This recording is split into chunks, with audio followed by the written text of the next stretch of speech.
When I grow up, I'll be the strongest gladiator.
Fail enough times, and you might eventually succeed.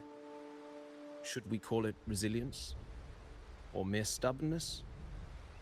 Or, perhaps, for a girl who has lost everything, there was never a second option.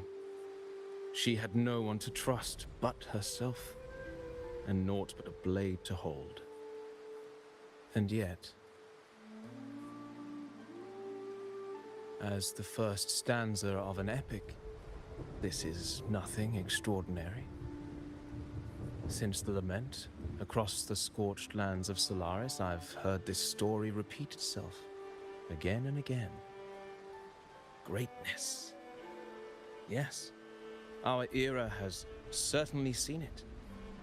But true greatness is never found on the first page of a story. Courage, glory, and honor.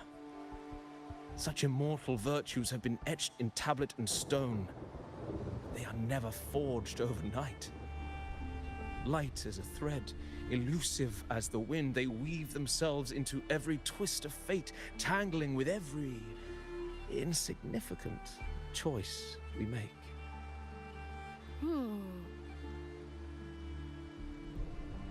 I don't know. It's just unbelievable. The Augusta he's talking about, and the Ephor we saw in the arena. No way they're the same person. A girl far from home, arriving in the city upon Capitolini Hill in pursuit of strength. No title, no status, no wealth. I doubt anyone at the time could have imagined her rising to where she is now.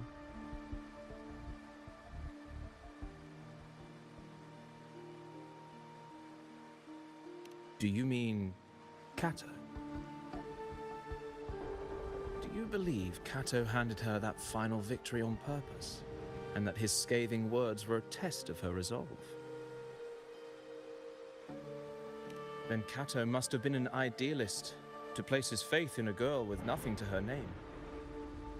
Now, why don't we keep this question in mind and see where the story leads us?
merely the rough shape of a short epic.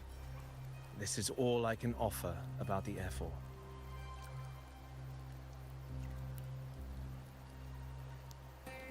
Now, as a listener, what do you make of my narration?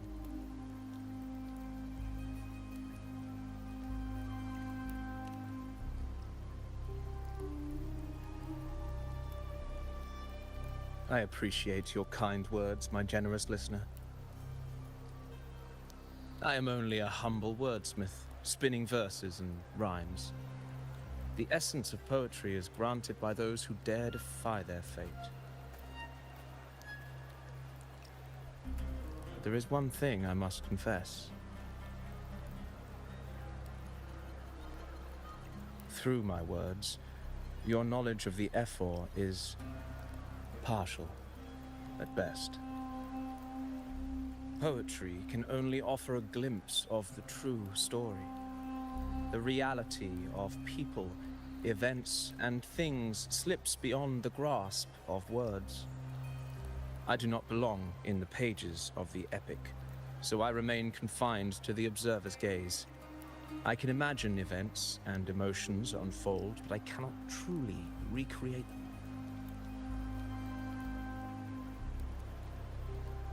Here's some advice for you, though I hesitate to call it such. If you want the truth of a story, step into it. Become part of it. The opportunity stands before you now. As I've said, the tale between you and Augusta, the hero of Septimont, is only now turning its next page.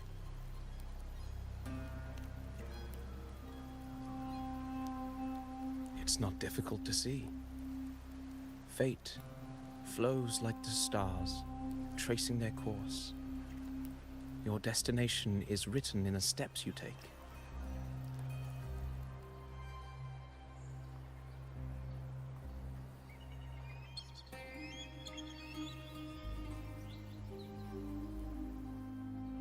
The rain is passing. I hear it ceasing its symphony upon the earth. It is time for farewells.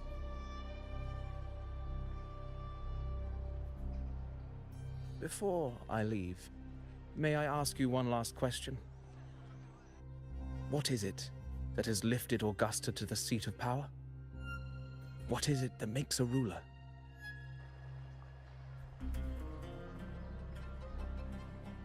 Well, I'd say strength. Let's be real. There's no way Augusta could have passed those trials without strength. Rover, what do you think?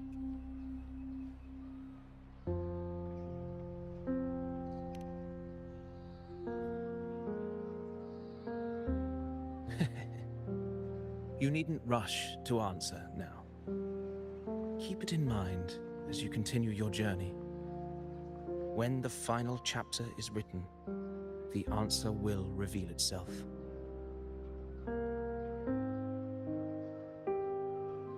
Farewell, my friend. Our paths crossed by fate and by chance.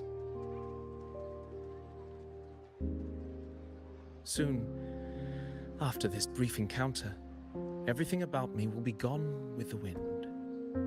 But you, your epic continues.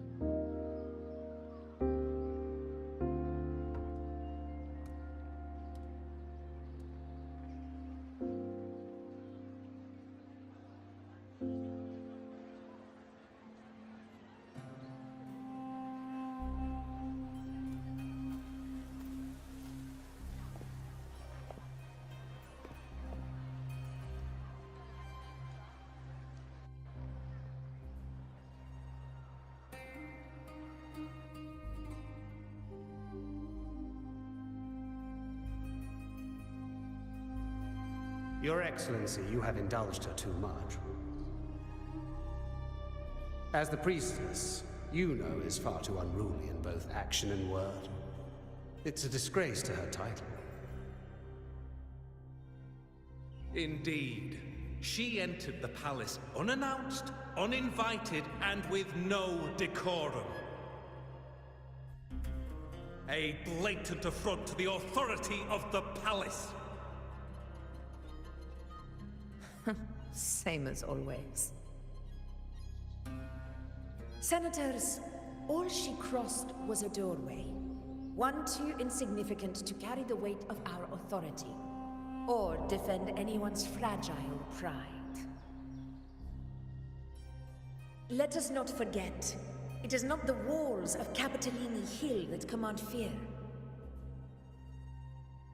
It is my will, my sword, and our relentless conquest. I know your fear. You fear a priestess's voice drowning yours, and a rebel challenging the Senate's rules. But listen well. Power does not bow to sycophants, cowering behind their traditions. If you seek power, then step from the shadows. Face me, and prove yourself worthy.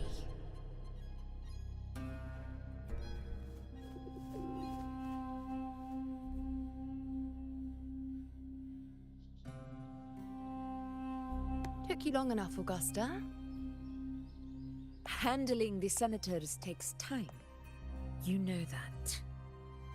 Well, to keep our esteemed priestess from waiting, maybe next time I'll just leave them to their own devices. I'll make sure they record every detail of your feat, and relay it word for word to Grandmother Lilibet. Priestess Luno. Unruly behavior left Tetragon Temple without permission, and trespassed into the Ephor's palace.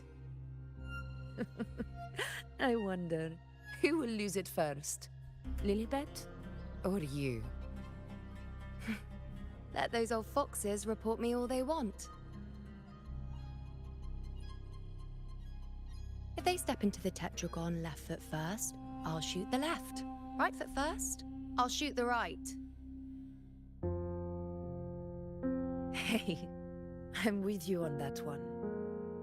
The Senate should be reminded now and then that the Tetragon's kindness is not a reason to take Priestess Luno lightly.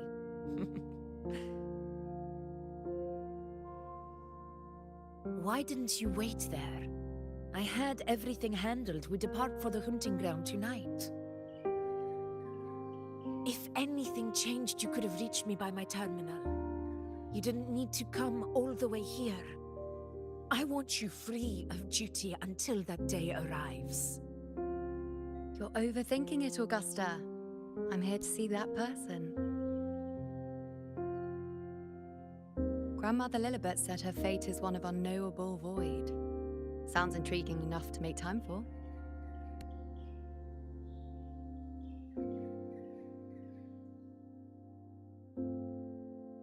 So that's it? Too bad. The ship from Laguna won't dock until tomorrow morning, and we'll be gone by then. Ugh, what a hassle. Patience, you know. The warrior has accepted the invitation. So, you'll have plenty of time to meet during the hunt.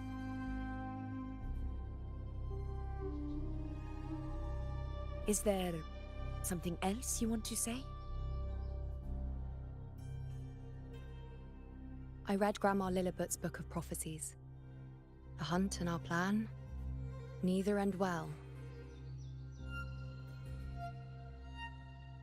Are you sure we should go through with this? Risk does not trouble me. Peril simply requires greater strength. But really, when did you start caring about the temple's traditions?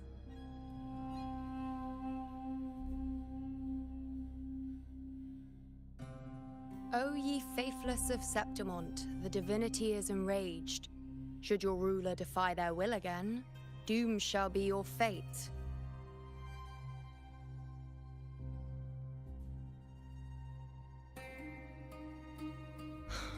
Lately, I've been hearing murmurs from the nobles again about the ancient prophecy from Raguna. I will admit, those words once carried weight. But when our ancestors crossed the waters and climbed these hills, Raguna's divinity didn't get a seat on the ship. And the priestesses all said the prophecy was incomplete. Only the hero of heroes, wielding extraordinary power, risen from the dark tides, shall bring eternity to Septimont. Then shall the waters quiet, the tempest still, and glory return with the blood of the old king. Do not forget, this is the other half of the prophecy. Fabius, Attilius, Valeria, one after another, these heroes have saved Septimont from the brink of ruin. As long as a hero stands, no disaster can break this eternal city. What if this time is different? What if ruin is our fate? Then I will sever that fate with my blade.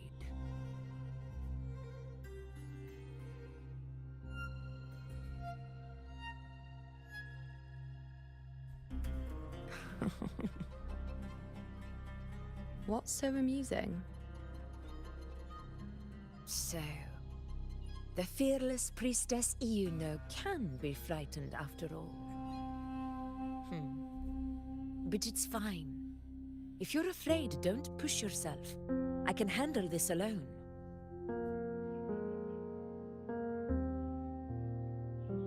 Most revered priestess, wait for me in the temple. I shall return victorious. Frightened. Me? If anything, it's you, trying to shut me out and face it alone. Fine. Go ahead. You'll come back to me sooner or later. That I can't deny. I knew it. So you do need me for this hunt. Thank you. You know.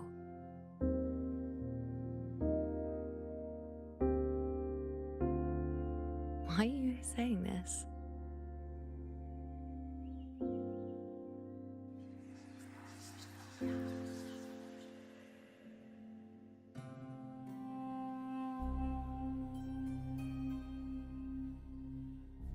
The storm is coming. Come, you know my friend.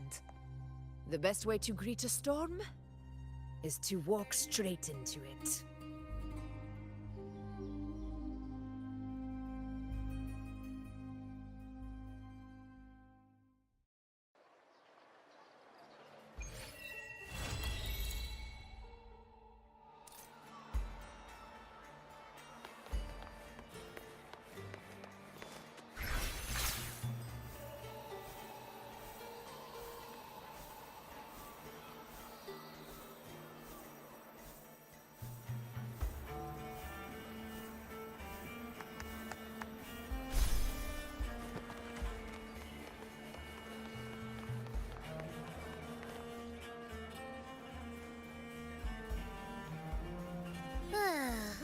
Ooh-wee. Sure is a beautiful day.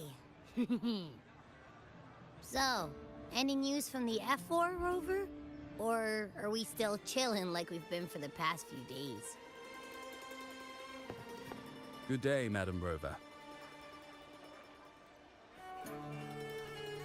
I am Damien, an attendant in service to the F4's palace. By direct command, I have come to deliver you Her Excellency's personal letter. It concerns a matter of utmost importance. Me and my big mouth. Hey, what does it say? Scooch up a bit. It says Augusta has taken care of everything on her end. She's ready to meet us at the F4's palace as agreed. It's most likely something to do with the hunt.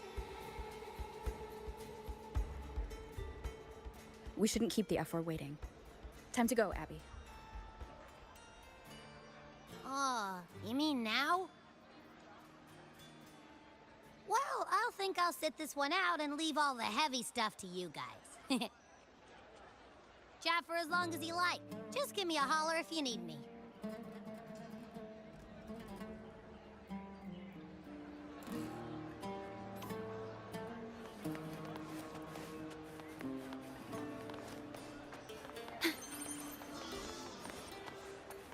Diminish. The F4's palace is just ahead.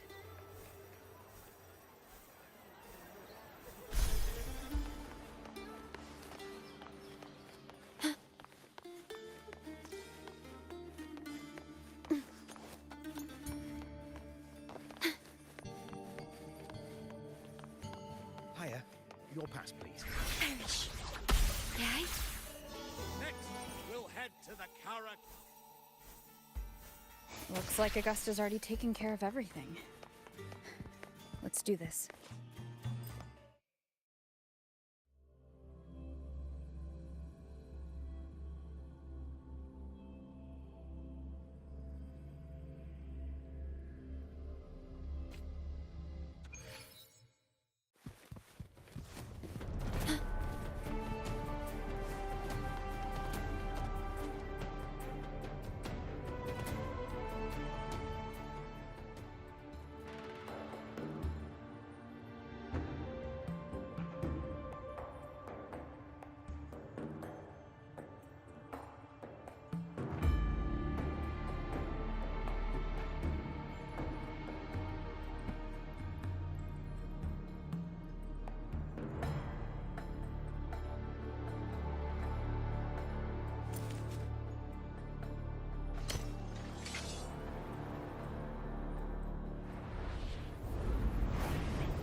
Impressive.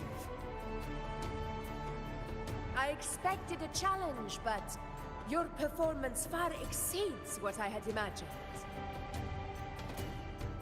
Just as I thought, watching from the Colosseum's balcony is no way to understand a warrior's true spirit. Only by crossing blades can I feel the will to fight pulsing through your veins. Come, step closer. Laureate of Raguna, champion of Septimund, favored gladiator of Arsinosa. By the honor of these titans, it is only right you stand by my side. I, Augusta, Ephor of Septimund, offer you my highest esteem. Simple and efficient. No need for pleasantries. Here we let our blades do the talking. The Septimund way. I have no doubt that you and I will have plenty of opportunities to get acquainted. But that's not why I called you here today.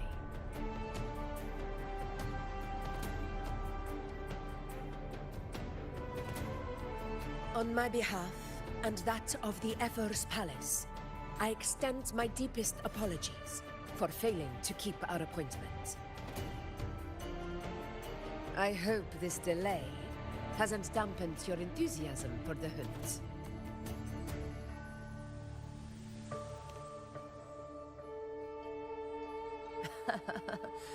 Vibrant and strong, just as I've heard. Virtues of a true hero.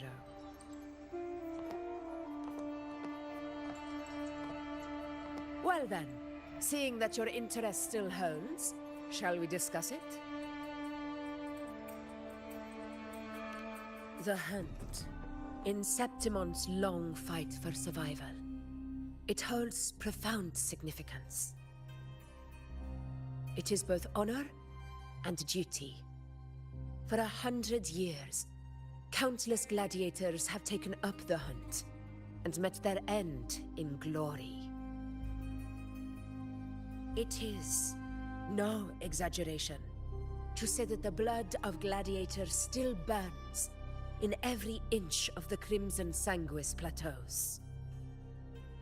Our ancestors built the defenses that line those grounds.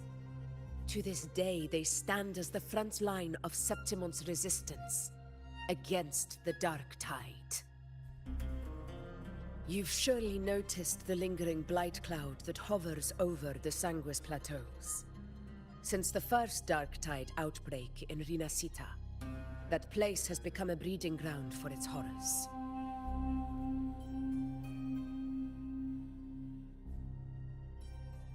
As you've no doubt realized, our prey are tacit discords, born from the Dark Tide. Only those who desecrate Septimont fall beneath the gladiators' blades.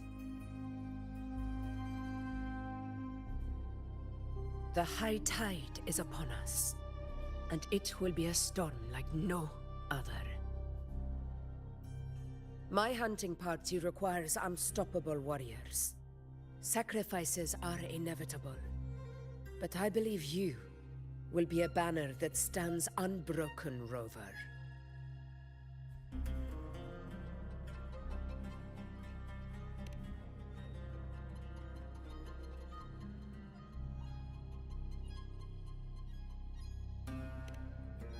I share your sentiment. Septimont takes pride in its many remarkable gladiators. But you are exceptional. A grand hunt awaits us, and my warriors and I long to do battle alongside a fighter such as yourself. Of course, the will of the extraordinary deserves to be heard. I'd like to know your thoughts on the matter.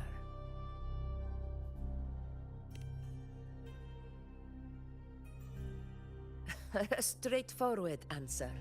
I like it. As for this goal of yours...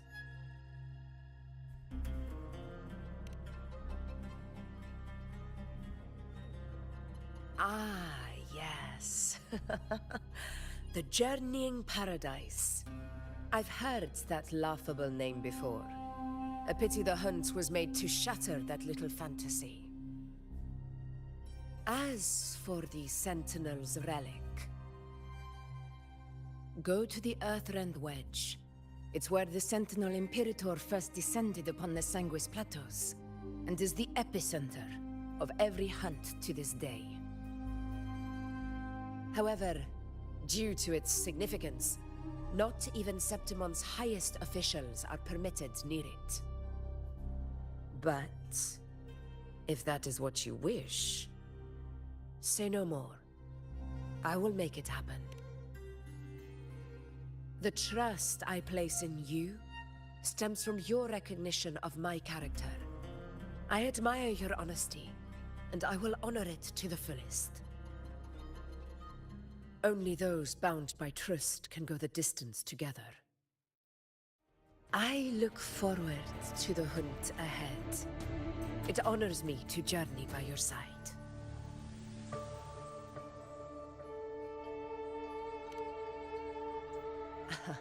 Patience, my friend, is the first step to becoming a hunter. When the storm rages in the skies southeast of Septimont, I will await you at Tempest Cliffs.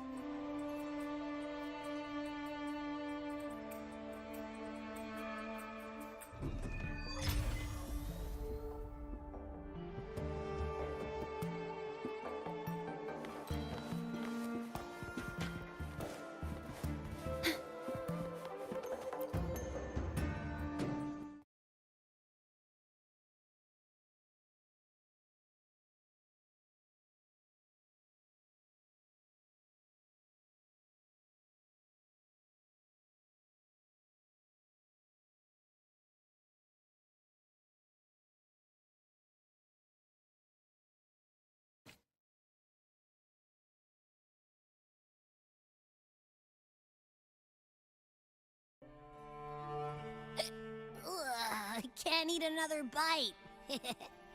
That's another full stomach for Abby. Huh? Hey, Rover? Look, over there. That's a storm. Which means it's about time to meet up with Augusta. Tempest Cliffs. I remember, that's where she told us to go. Well, you better hurry. Same as always. Call me when you need me, and I'll be out in a flash.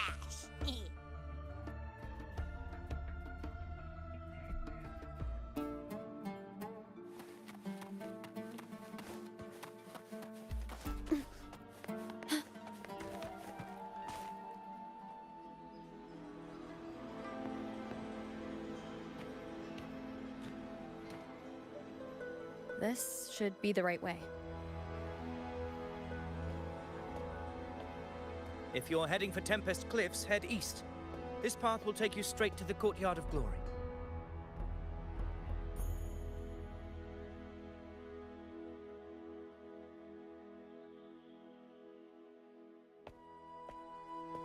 Or perhaps, would you care to travel with me? After all, we share the same destination. Your reputation precedes you, Honorable Rover. I am Gladiator Avidius, at your service.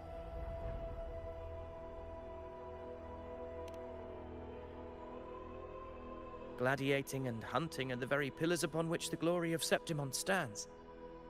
I believe no gladiator would refuse such an honor if invited. I, of course, am no exception. Please, if you'll follow me, honored guest from afar.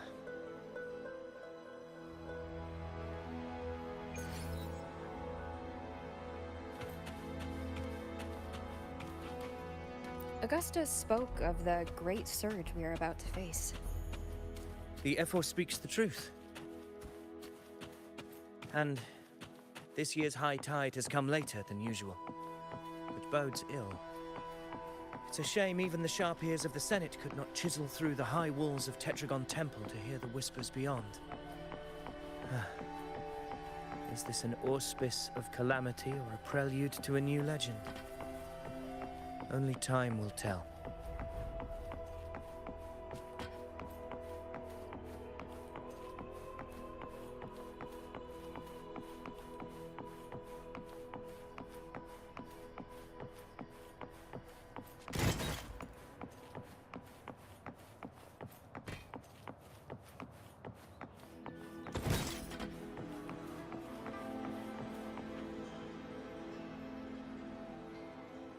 Come on, give me a hand. Did you hear? More behind. This one's serious. Not like that. Like Set. Yeah, almost ready. The pleasure of escorting you to the Ephor has been fulfilled. For now, my duty ends here.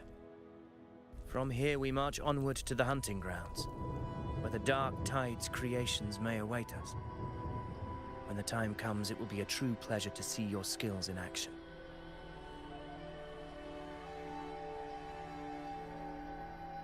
Happy hunting.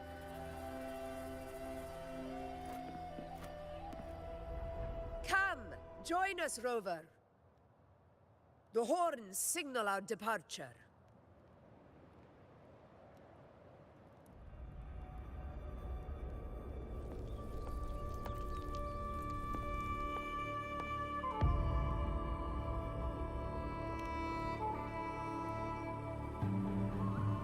Precisely. These cliffs mark the opening of our campaign.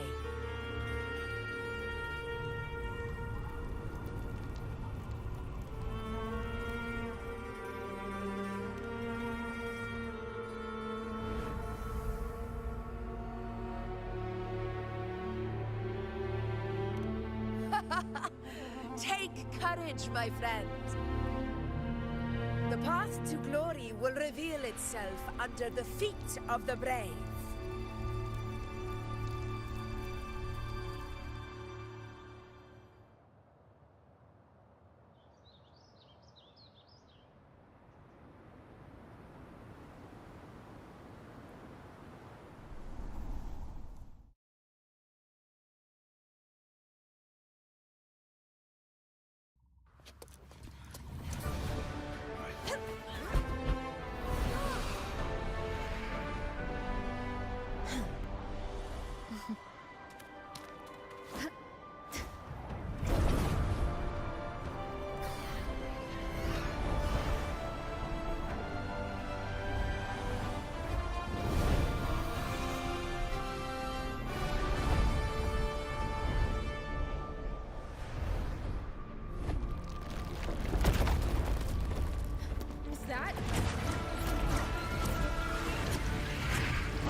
your disposal.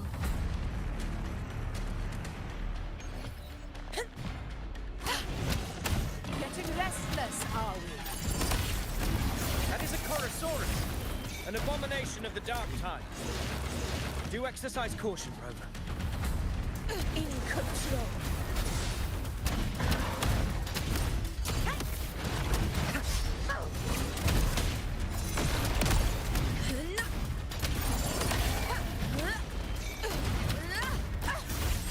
Never back down.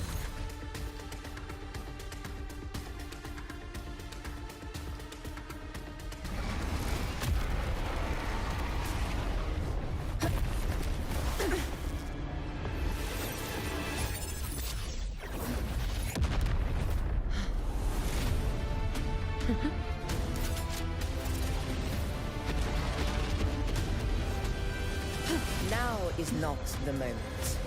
Let it flee. The path it takes leads deeper into the trap we laid.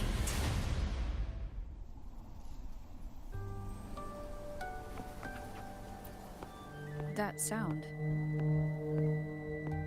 It's from Hornet. An echo. It's signaling we retire for the day. Augusta, time to bring your party back to the Hunter's Den. Of course, priestess. Your arrow couldn't have come at a better time. Seeing that Rover is here, I'll take that as a compliment.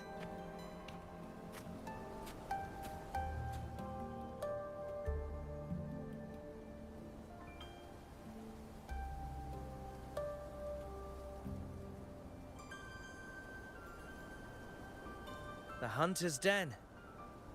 Busiest gladiator encampment across the Sanguis Plateaus. Nearly every hunter passes through here on their way to the hunting grounds.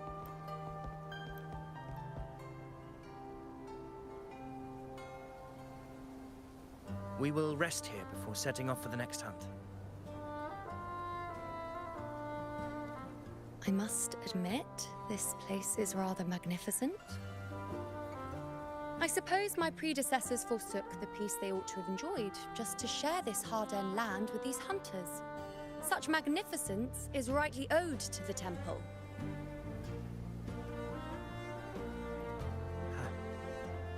The priestess's words are not without merit. I am well aware that I stand under blessings and will forever remember the sacrifices of the temple. Now, if you'll excuse me, I'll be taking my leave.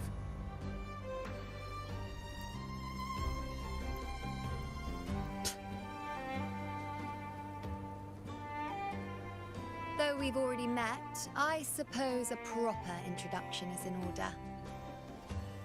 I am Luno, priestess of the Tetragon Temple.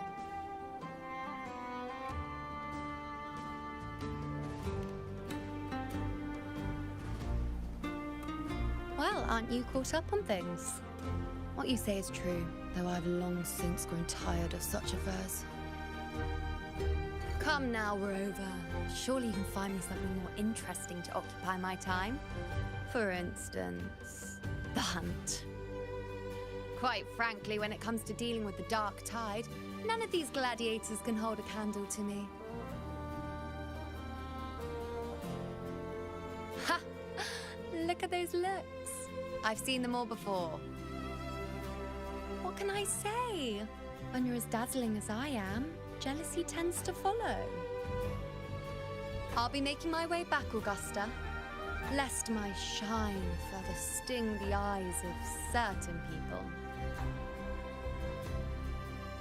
If you find yourself with free time later, consider visiting me at Tetragon Temple. Not every Outlander is granted access to its sacred halls. Make the most of it.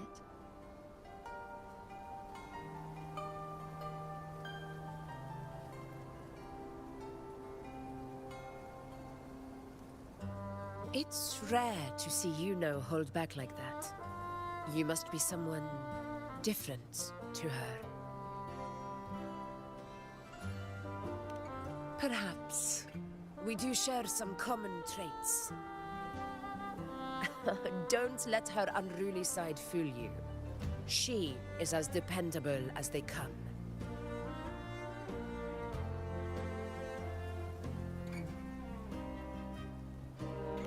A Chorosaurus. Avidius was correct.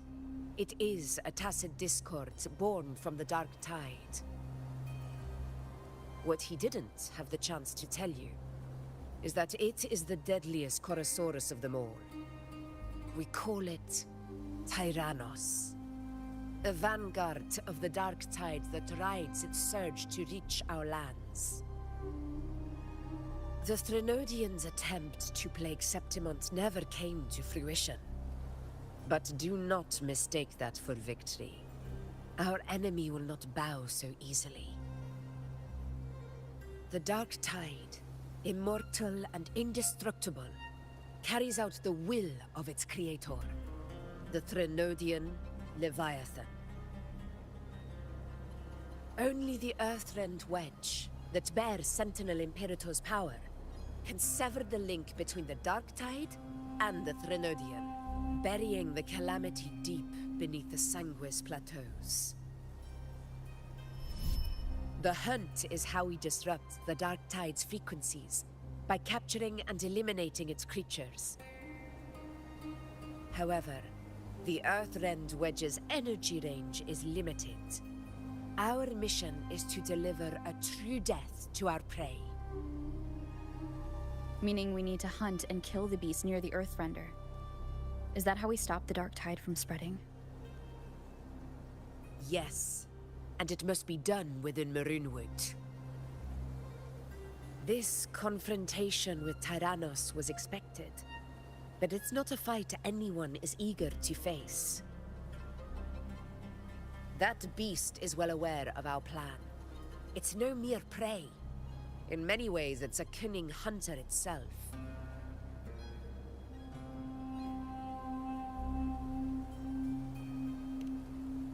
Now, we wait.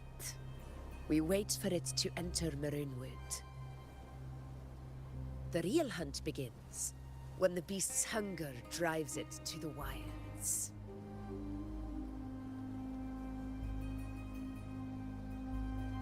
Your Excellency, the Senators request your presence in the main tent. It's to discuss plans for the hunting operation. Looks like I'll be occupied for a while. Relax. Take a walk around camp. The Hornet's blare will sound our next departure. It's a sound that can be heard across the canyons. You won't miss it.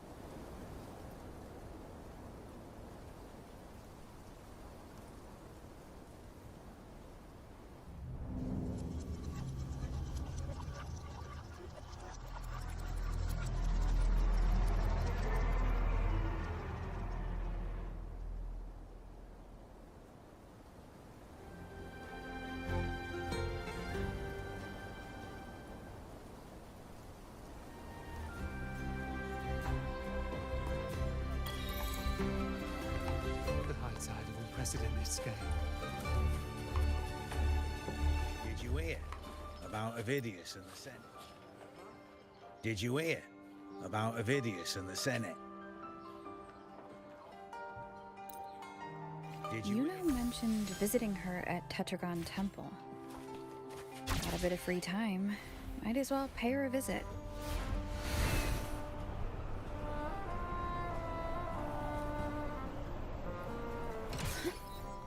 Didn't think I'd find something this grand way out here in the hunting grounds. No sign of Yuno, though. Are those murals on the wall?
Good day to you, Madam Rover. It seems you too have taken an interest in the temple's murals.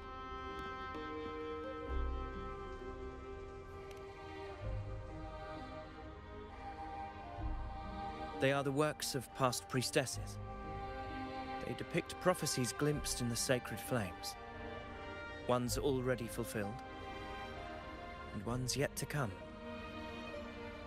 In any case, all these murals point to two prophecies of importance. The first is a Ragunesi prophecy condemning Septimonte's lack of faith in the Sentinel. Hear this, the faithless ones of Septimont.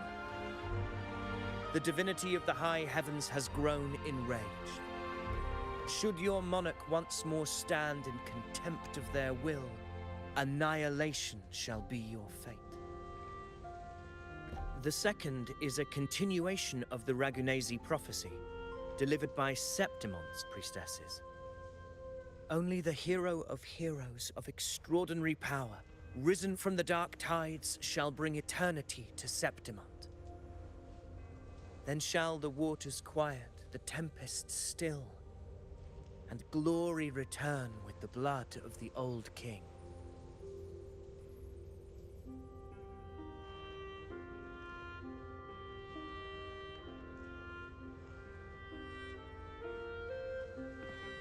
You seem drawn to that particular mural. It tells of a calamity yet to come. And, as always, the hero of heroes, who shall rise among us to turn the tide of fate. Yet the identity of this hero remains a mystery.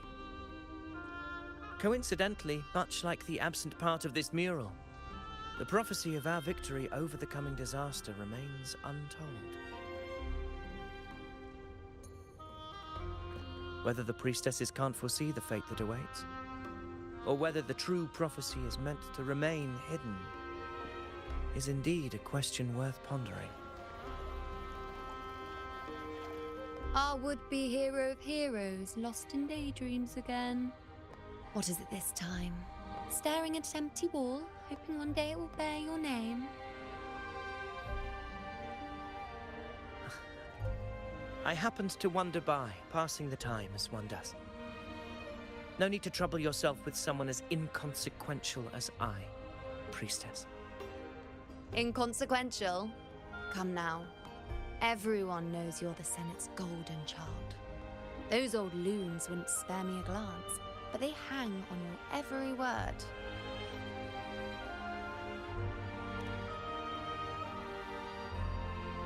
Have you been waiting long?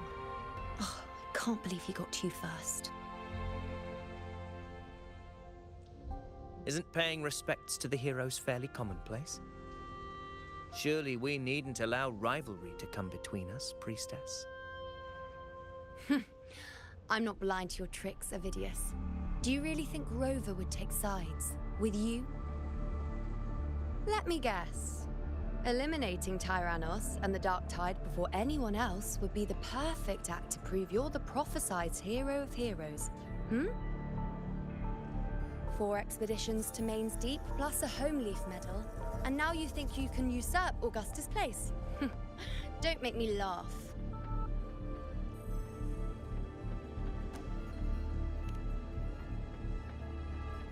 Oh, read the room, will you?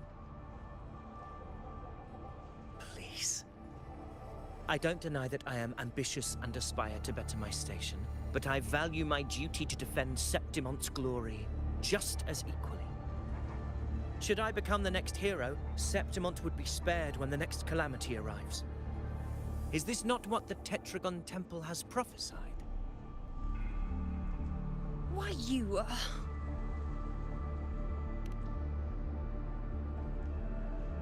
She possesses many qualities worthy of a hero, but she lacks the extraordinary power mentioned in the prophecy. As a resonator, Augusta offers nothing special.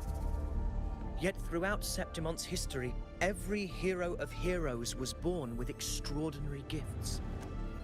She may have the strength to wield a sword, but I doubt her ability to endure pain and the slow, wearisome passage of time like other resonators. It's a pity that in a city built on prophecy, Augusta is a disruptor of the rules. I assure you, Priestess, I will not act from the shadows. If Augusta seeks a fair challenge, I shall honor her with the respect she deserves. Priestess, Rover, I beg your leave. Perhaps we will bear witness to the birth of a new hero in the hunt to come.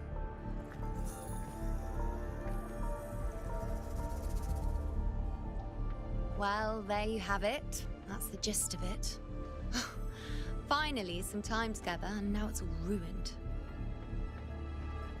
I don't understand. Given Augusta's prestige, the Senate has no real advantage in seizing power. What's their angle? It all started when Augusta shook things up the moment she became Ephor, especially in rooting out corruption within the gladiators' Aegon while ignoring the senators in the process. Naturally, it ruffled some feathers. Some even accused her of undermining the spirit of gladiating. In reality, they're just upset their piggy banks got smashed. More importantly, this is exactly the kind of chaos Augusta wanted. That idiot. She even went so far as to say, the citizens of Septimont only need to be loyal to Septimont, not her, Augusta. And then, like it's nothing, she tells me that the Ephor position only matters when a strong gladiator wants it. She's even more stubborn than I am.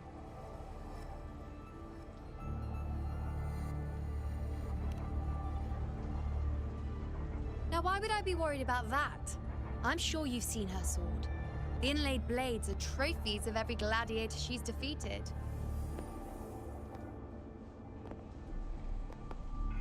Even ones with decent resonance powers like Avidius, she eats for breakfast. Though Avidius makes me rather uncomfortable. It's got nothing to do with his stance, it's more of a hunch. Something about him feels unnatural.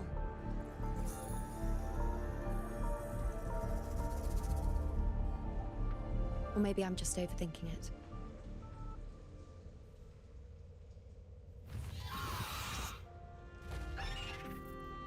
It's the Griffrex. It appears our prey has finally come out for some fresh air.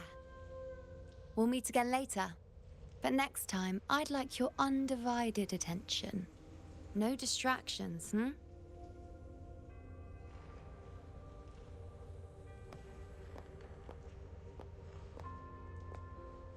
Is that lady over there looking at me? Better go and greet her. I overheard a few gladiators guessing who the next hero of heroes might be. Ah.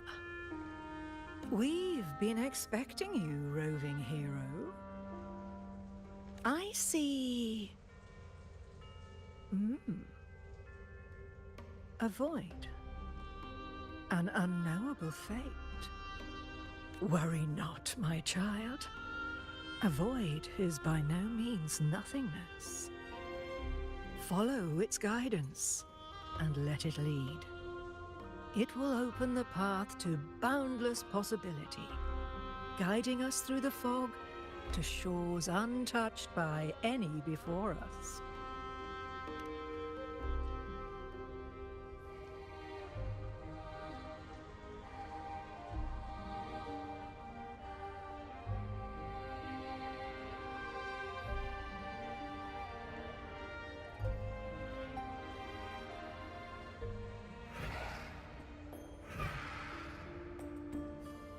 Perfect timing.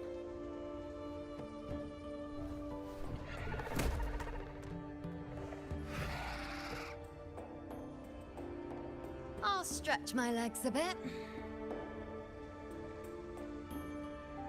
Huh. I wonder what Grandmother Lilibet and Rover are talking about. Never mind. It can wait. Let's get eyes on this beast, Aquila.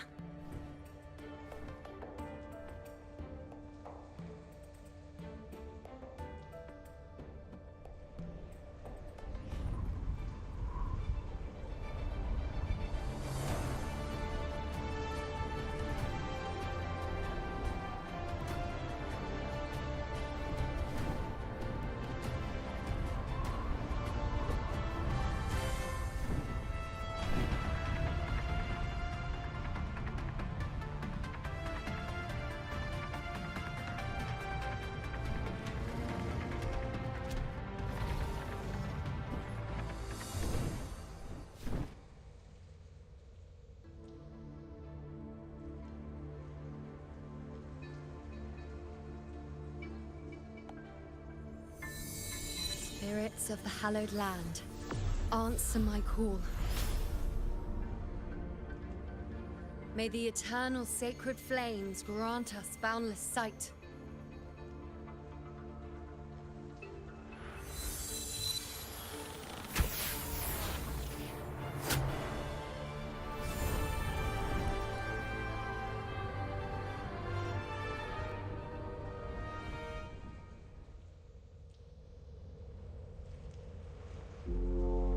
It's the horn. I'd better find Augusta. The wind rises.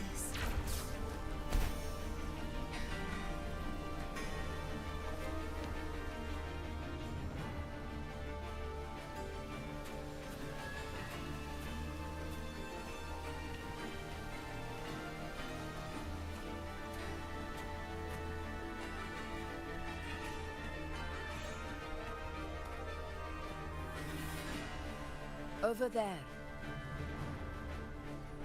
Behind that cliff is the Earthrend Wedge, a relic of Sentinel Imperator as ancient as these lands.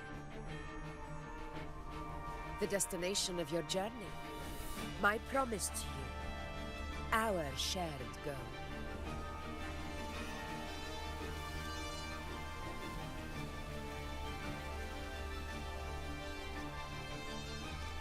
An anchor stone, made from tacitite formed around the Earthrender. It contains a fraction of the Earthrender's power. It offers no defense capabilities, but it can at least serve as a temporary measure to hold off the Dark Tide, or its creations. We need to deploy 3 of these in predetermined locations across Maroonwood to generate a force field. This will drive the Chorosaurus to the Asphodel Barrens in the lower levels. The field blooming with asphodels is where the hunting party can safely reach the lower levels. Judging from the height, it's close to the Earthrender's base. In that field of glory, we will grant Tyrannos the death it deserves.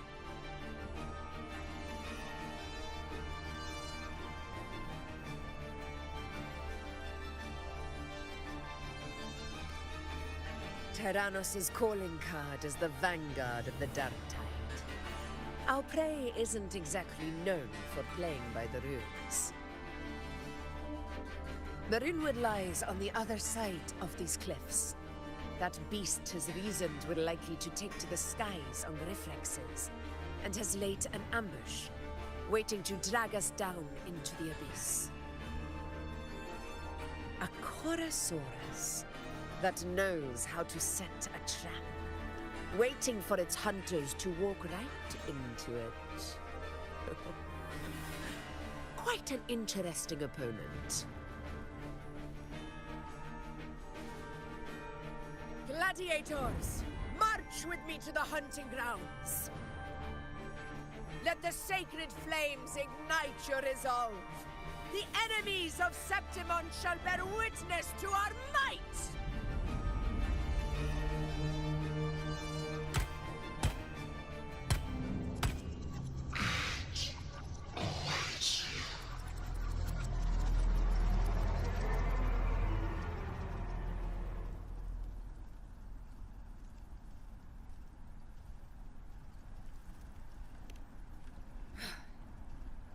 Let us be on our way.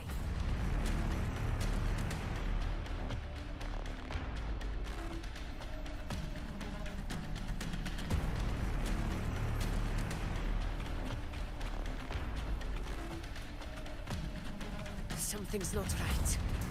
Be on your guard, everyone!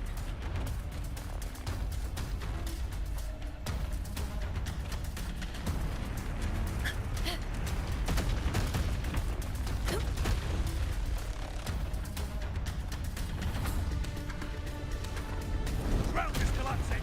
Watch out!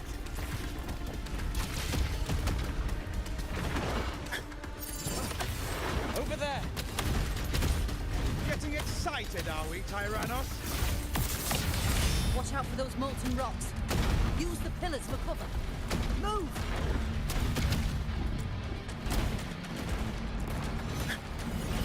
Barely felt it.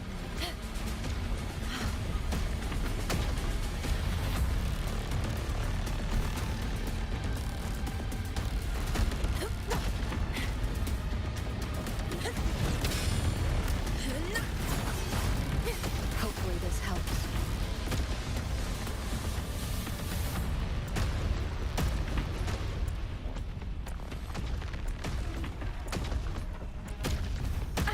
Bad timing.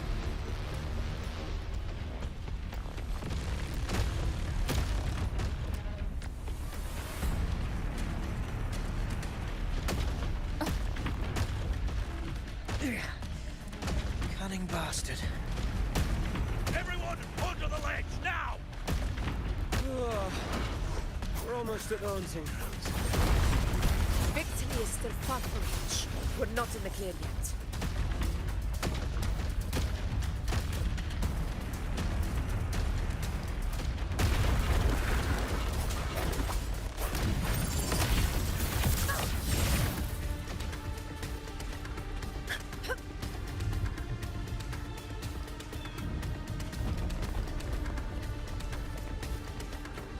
Rocks above!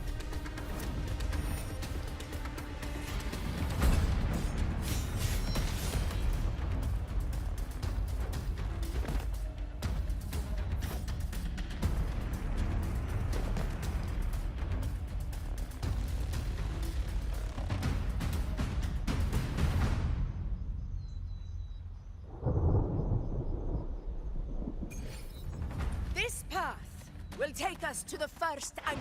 Tacit discourse. Ah, just in time. My swords had enough of waiting.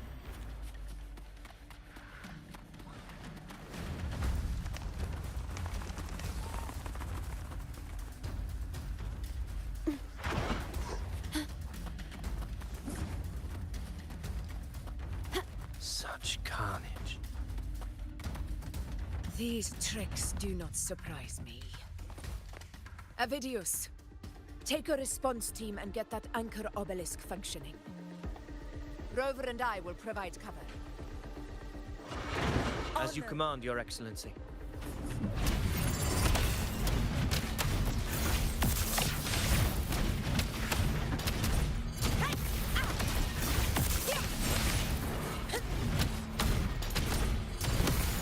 In control.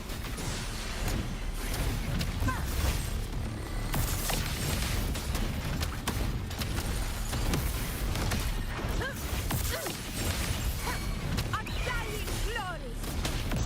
Wind calls. Waves follow. Annihilation.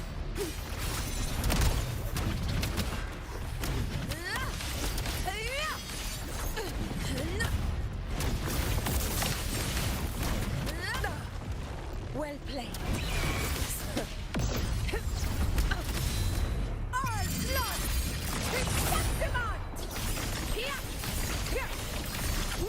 My valor never fails! Avidius's team should be almost done, Augusta. I'll head over to join them. Of course. See that it's done.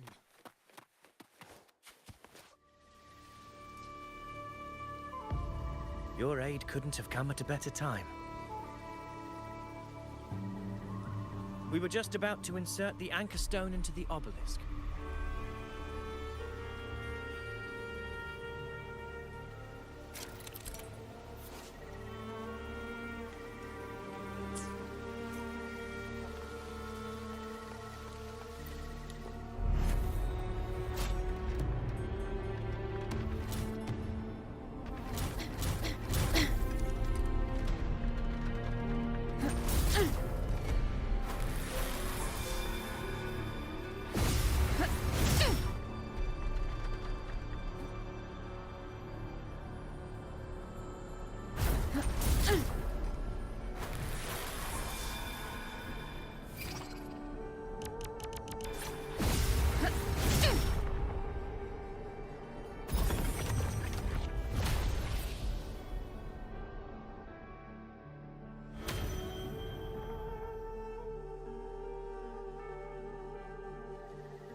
Excellent work, Gorn.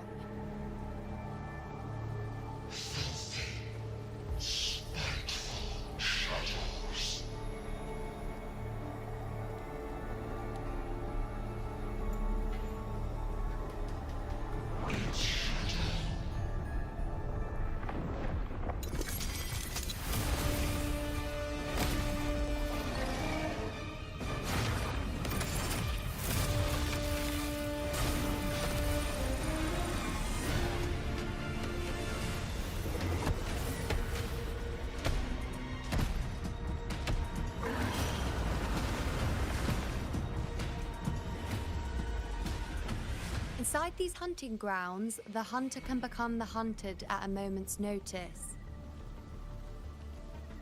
Think that beast is running away? Just a trick to throw us off. Let Augusta humor its little performance. Beasts who think they've won are always the first to die. Let her handle the Chorosaurus for now. We have more important matters to take care of.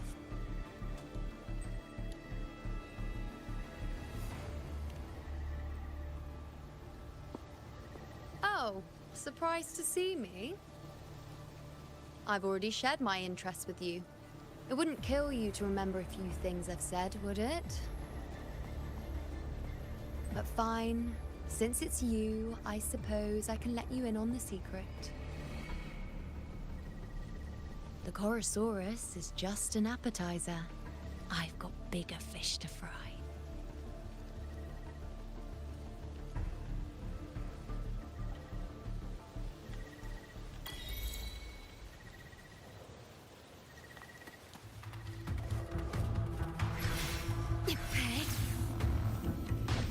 The next anchor obelisk is on the other side of the plateau.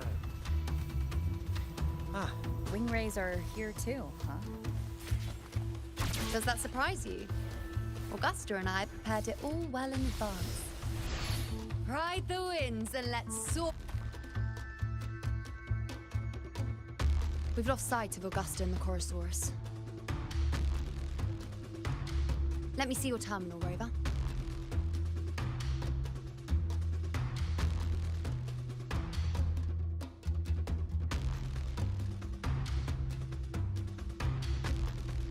There. Try using the sensor.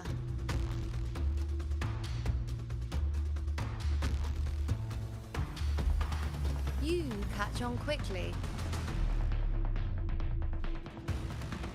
My resonance power can reveal hidden traces of the dark tide for a short time. With these markings, be it Tyrannos or Tyran whatever, nothing can escape my eyes. Yes, you're not wrong, but the beast also has its eye on them. A sly enemy like this won't play by the usual rules. The more cautious we are, the better. Ha! So it is heading for that cave. The second obelisk is also in that direction. Come, let's go have a little fun with our friend.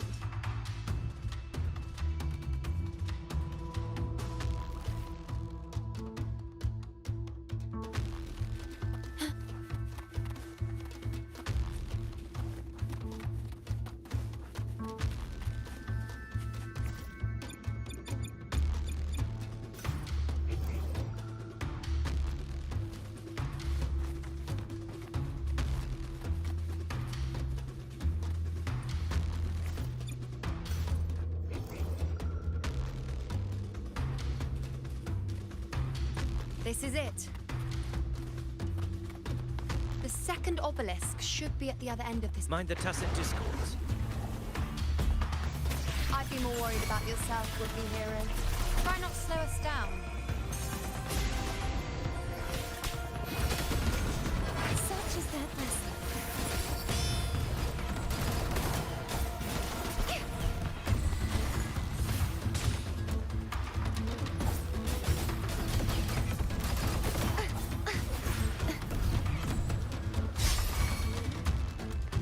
Together we vanish.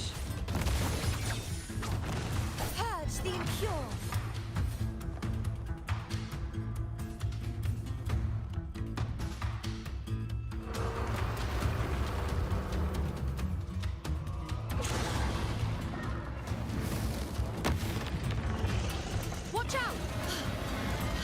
managed to get here? There's an opening in the floor. That's our way out.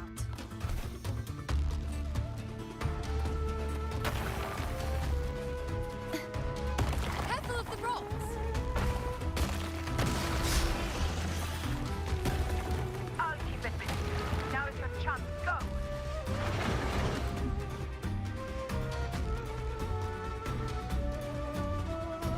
Make no mistake! Your fight is with me!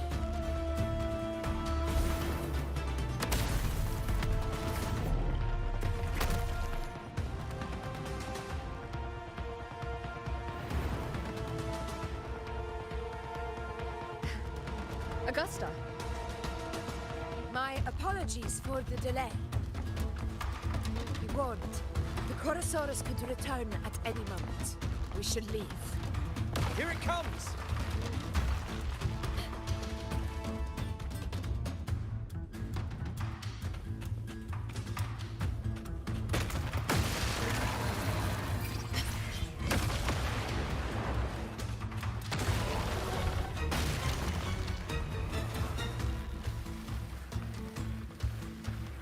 These formations seem solid enough for a quick pause. Tyrannos will not rest until... Up there to the left.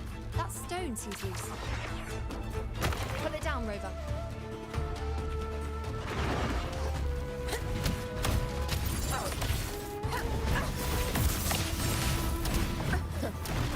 Never back down. Hopefully this helps.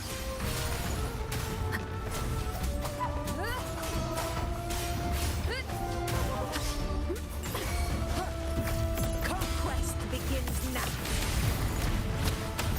In control. The sun never sets. The wicked will face judgment. I am the Tempest!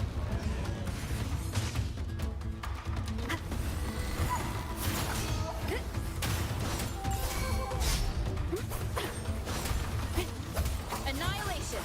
Hopefully this helps. Wind rises! Fight by my side. It's the obelisk. Leave it to me.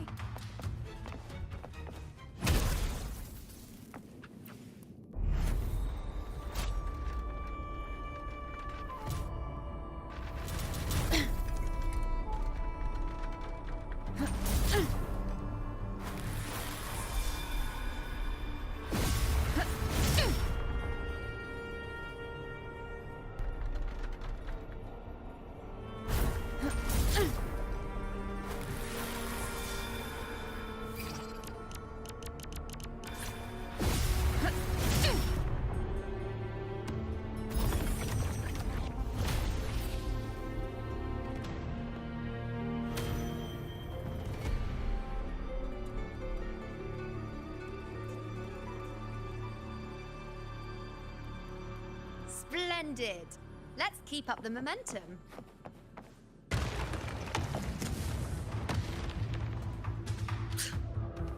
You again. I just left. Should be the anchor obelisk doing its job. Or perhaps it's up to something more insidious. The direction it's heading. Is it planning to destroy the final anchor obelisk? Huh. Persistent. I suppose that makes you a worthy opponent. This fog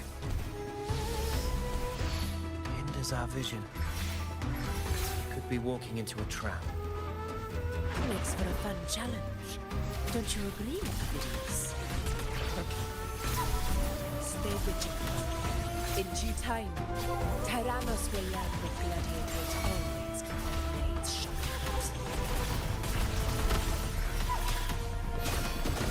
Such is that lesson.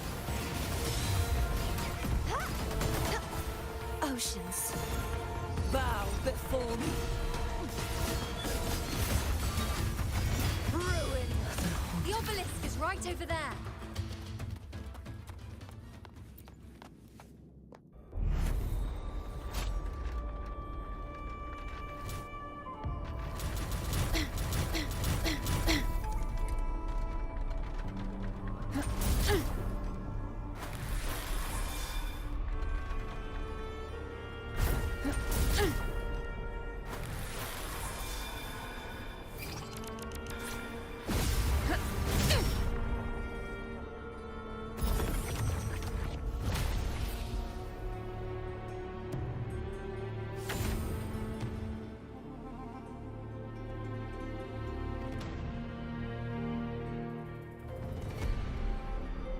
Good. You did well not to disappoint.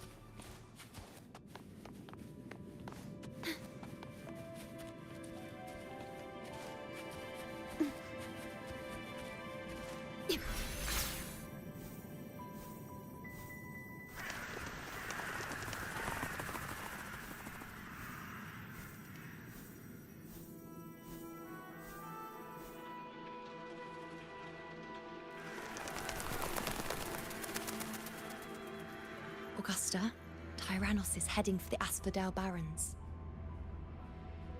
The net has been cast.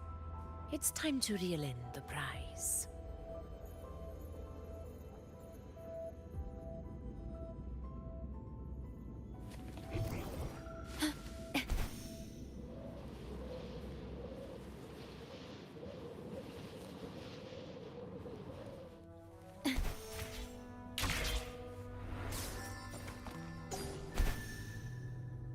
The wind rises.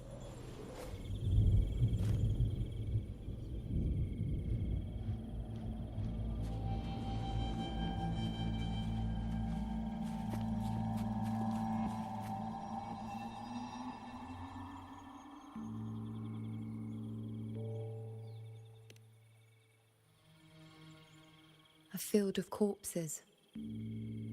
Horrifying, isn't it? This is Tyrannos' birthplace. A kingdom of brutality, and the beast is proud of it. Every hunt before this, it was here that we met our final battles.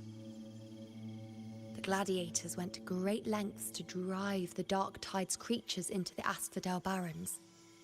Likewise, their prey were just as eager to bait their hunters here. This is destined to be an evenly matched game of life and death. Hunter or prey. Only the one still standing gets to decide.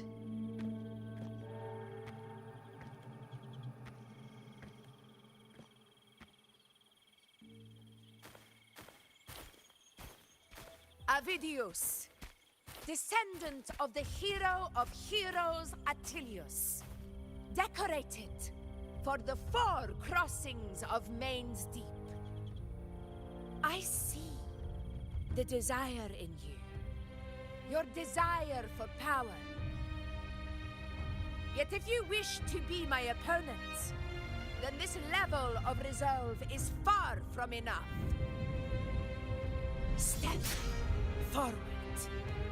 Stand next to me, and pursue your desires without hesitation. Let your ambitions burn even hotter. As you wish, Your Excellency.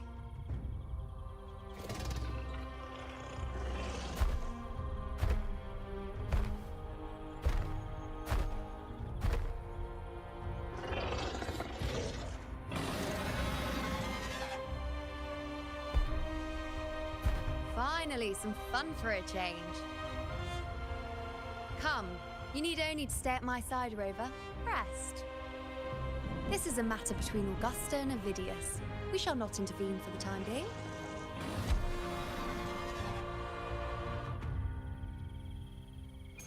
At your disposal. Roars of conquest!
is in place.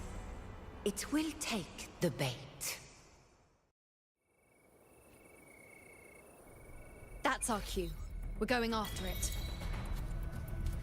All this effort we've put into setting this trap. This gift of ours, it better take it. Nice and obediently.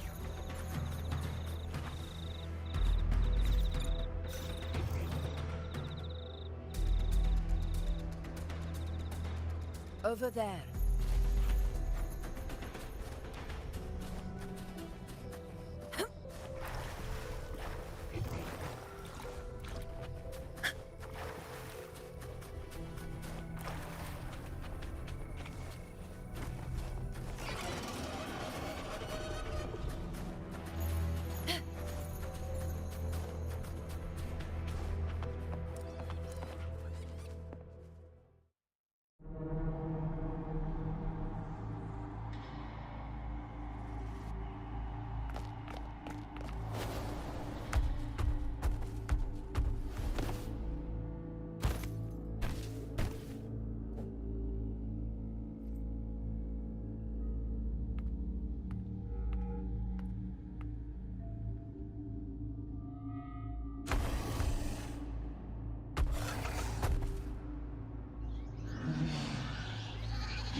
What was that?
Steady.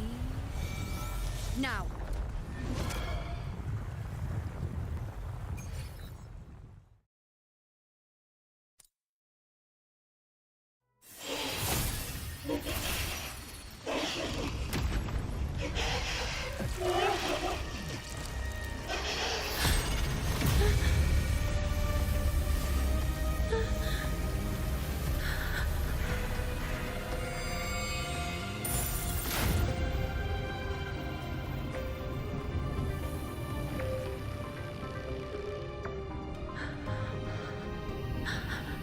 Yuno? Yuno!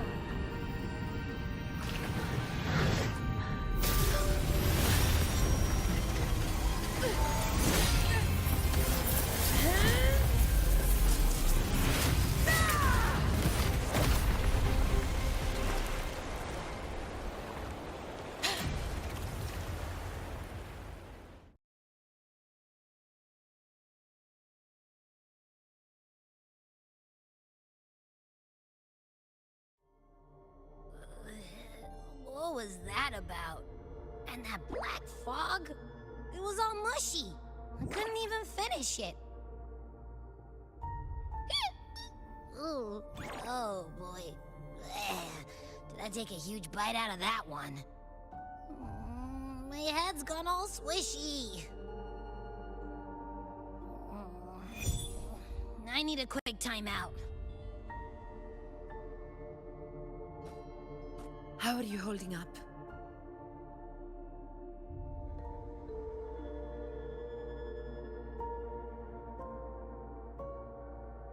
Augusta. Augusta.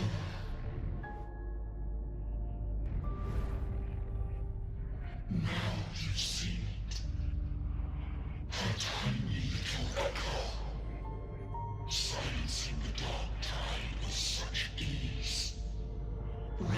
Such power, such might, such perfection. Confined to this frail human form, you will achieve nothing. You nearly lost everything, as you once did. Augusta, do not resist the gift of divinity. Follow our guidance. Return to Augusta. To your home. Augusta.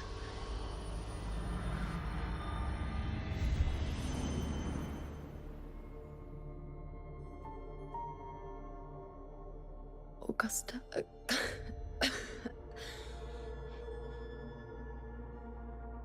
If, and I say, if Septimon's fate has already been decided,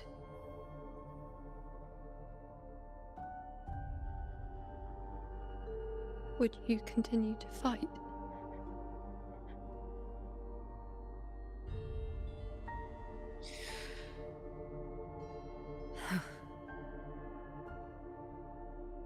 A ruler assumes their place by accomplishing the impossible for their subjects.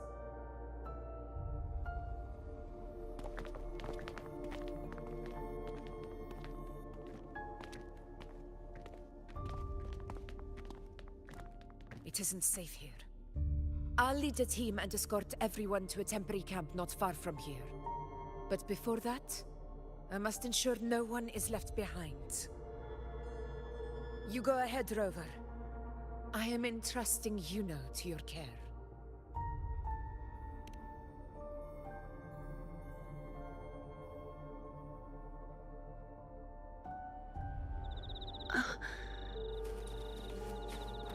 How are you feeling? Do you want to rest a bit? I appreciate your concern, but I'm not as fragile as you think. This road is nothing I can't handle. You can set me down here.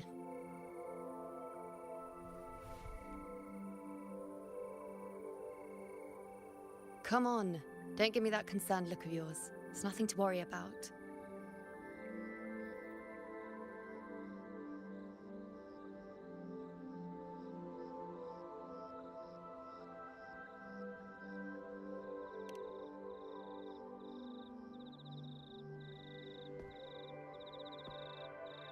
Wait. You have questions. Don't pretend you don't. Well, spit it out. It's only a minor injury. I can manage.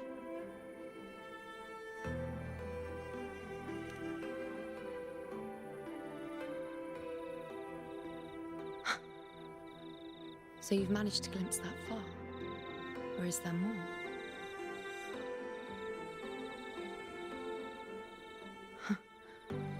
Just how many more surprises do you have for me?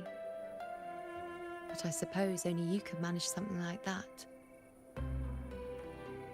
Grandmother Lilibet, the head priestess you met at the temple, once spoke of the unknowable void that is your fate.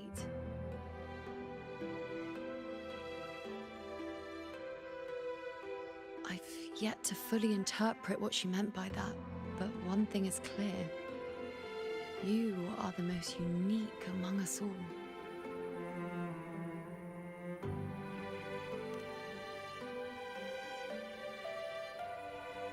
They were, as I once perceived through the sacred flames, the fate of Septimont.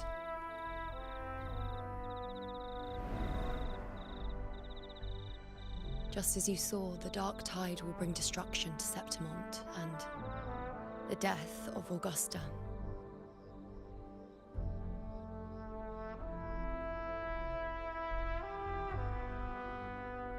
I don't know whether Raguna's predictions are actually true, but fate has given me no response but sorrow.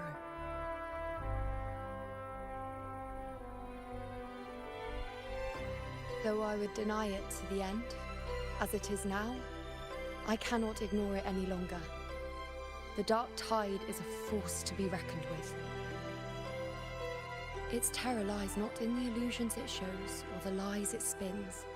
Rather, it uncovers the parts of us we hide the most carefully, the parts of ourselves we least wish to face.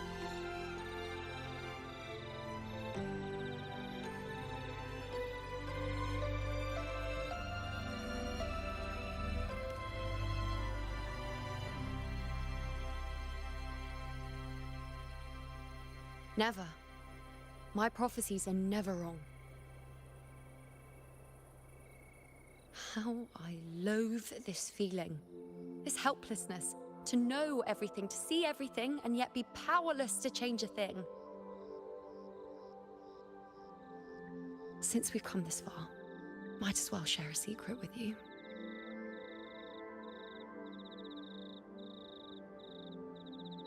The Yuno you see before you can no longer see the threads of fate. I gave up my ability to peer into fate in exchange for the Resonant's power to resist the Dark Tide. Why? Because I refused to be fate's obedient puppet, bowing to its whims and letting it dictate my every step. But in the end, despite all the sacrifice, we still couldn't escape its grasp.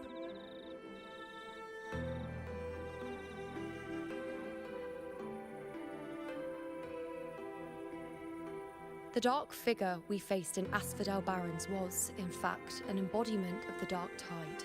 We call it the False Sovereign. Unlike other Dark Tide creations, it can devour and reshape the scattered powers of its maker. I'm unclear how things will unfold, but I'm certain it's the source of evil that will bring about the fall of Septimont, just as the prophecy foretold. Before this hunt, Augusta and I investigated such Dark Tide irregularities at the Sanguis Plateaus. We then formed a plan to take advantage of the Sovereign's nature, using the Chorosaurus as bait to lure out its imperfect form. Maybe this way we can rewrite Septimont's tragedy before it even begins. But as you can see, we failed.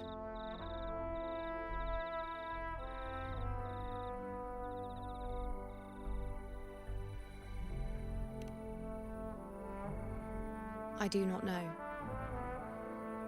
Fate doesn't lie.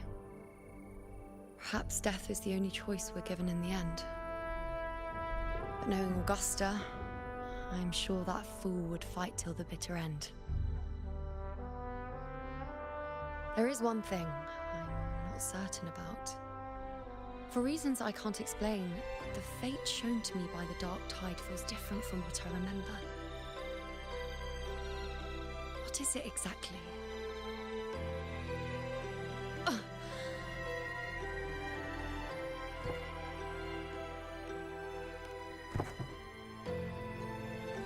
A side effect of my resonance power. The Dark Tide doesn't exactly show up in a stable form. My powers manifest its creations in exchange for a teensy piece of my existence. That's the price to pay, I suppose.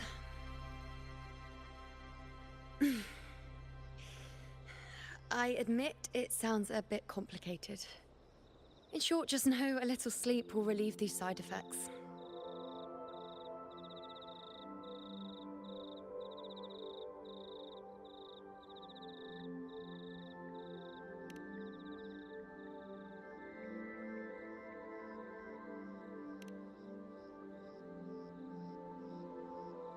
A fair point. Once I've recovered my strength, sorting out these questions will be as simple as a flick of a finger. Oh, by the way, take this.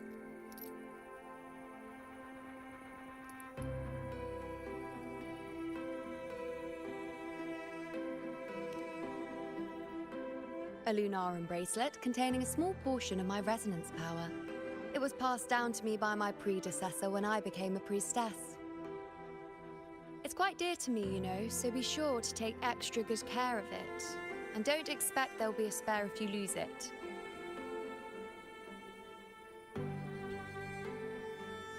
Rely on it in my absence. Who knows? It may even help fill in for me and help you and Augusta in my place.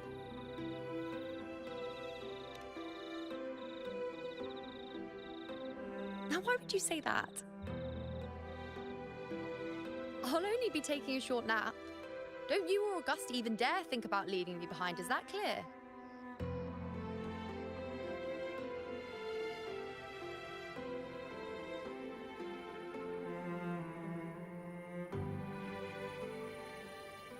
I should see how things are with Augusta now.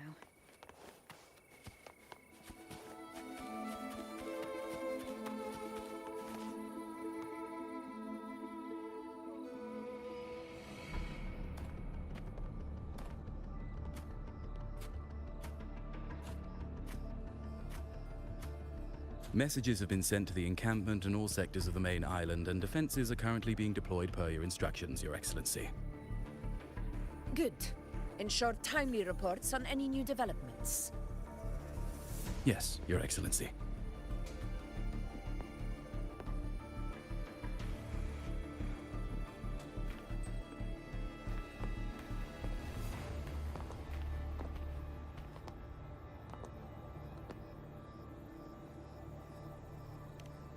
I've made arrangements for the war effort. Strategically, we must always brace ourselves for the worst. Communications with the Black Shores are also underway. The Air Force Palace has previously established a connection with a consultant in the Rinascita region. We've reached an agreement granting the Black Shores permission to access Septimon's resonance nexus. They'll be able to monitor and collect data on the Dark Tide during the hunt. In return, should any complications arise, the Black Shores are to fulfill their side of the agreement and provide us with the necessary technical support. A consultant active in Rinascita? That's right. Her name is Buling. An interesting young lady. Left quite an impression on me.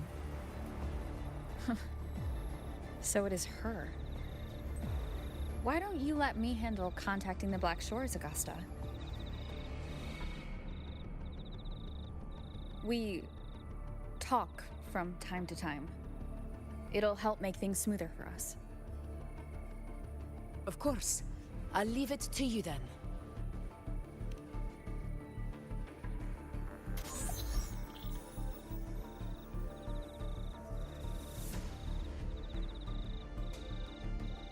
Alright, I think I got the whole picture now. Ugh, Rover, how do you keep ending up in messes like this? This is one tough cookie, alright. You mean... Let me tell you, the latest data we got from the Resonance Nexus isn't so pretty. Something's really off with the Dark Tide in that Sanguis place. I don't remember it being this crazy before. Normally, the Dark Tide getting all freaky during high tide is whatever, right? But now, I don't know what happened, cause it's turning into a person. So listen up. I'll give you Tethys' rundown. That humanoid thing, that Sovereign, is gobbling up frequencies like a maniac. It's eating anything with energy, Dark Tide stuff, tacit discords, echoes, you name it. Might even be saving other things for dessert. Basically, the Sovereign isn't gonna attack Septimon or Raguna anytime soon. It's too busy getting fat first. Once it's stuffed full of energy, it'll try and smash the Earthrend wedge in one go. With the Earthrender gone, poof, all that Dark Tide under the hunting grounds will explode like a pimple. When that happens, it's game over for Rinascita. Even if you have 3 heads and 6 arms, it will be bye-bye.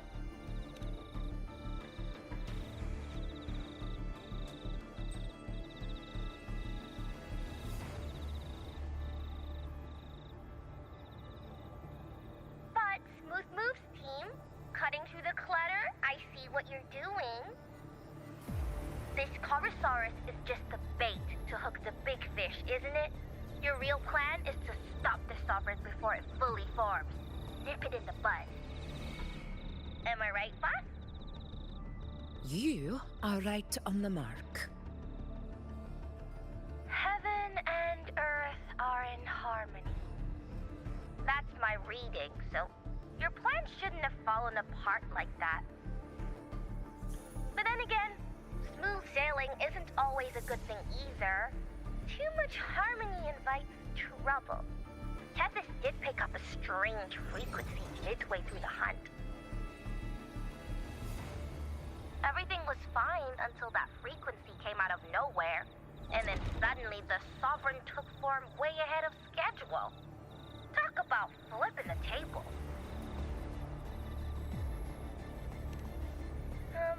Well, let me get another reading.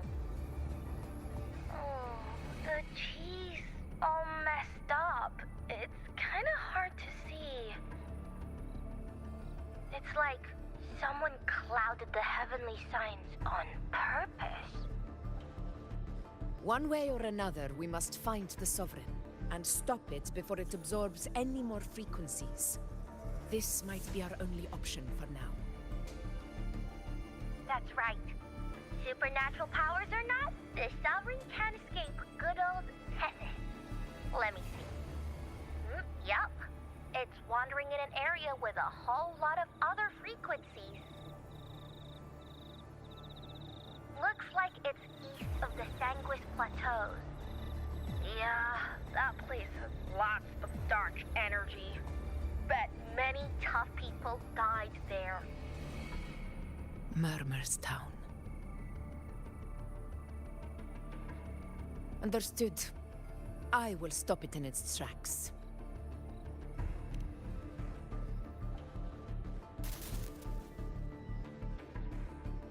Your Excellency, with your permission, I wish to accompany you to Murmur's Town. I know this request may seem bold, and I'm aware of the dangers ahead.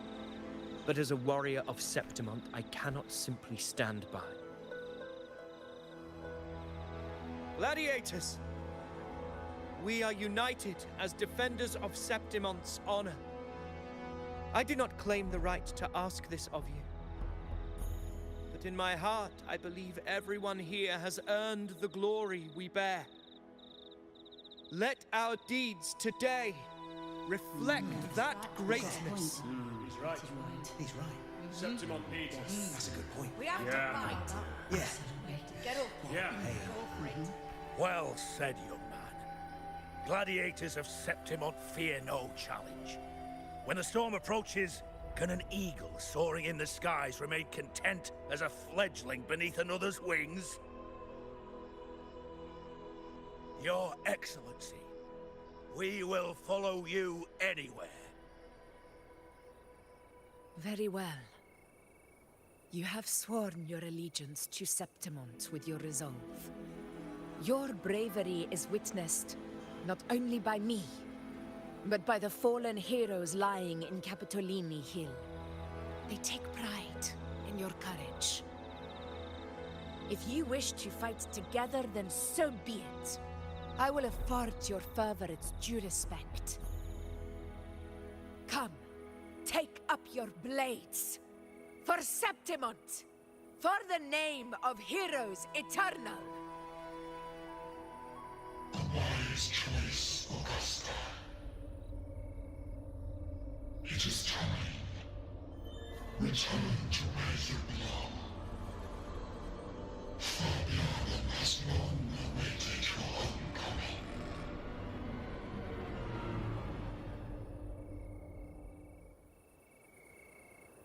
Murmur's Town sits atop the wastelands, below the hunting grounds.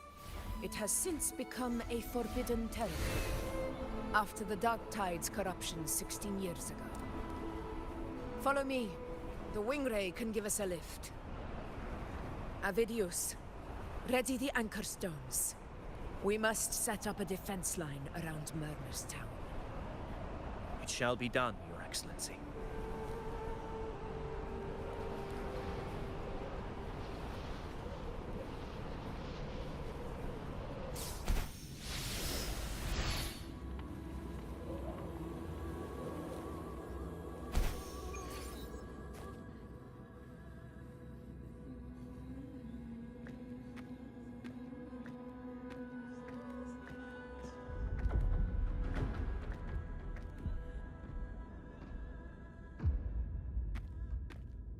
the wastelands. I never imagined that after 4 years I would return to this place under such circumstances. How did this place get like this?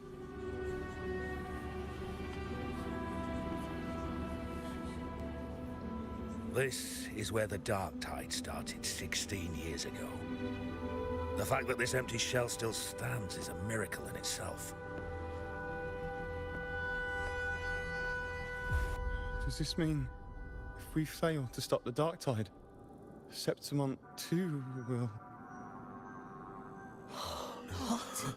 It's terrible. No, no. That's horrible. No. Dreadful. No.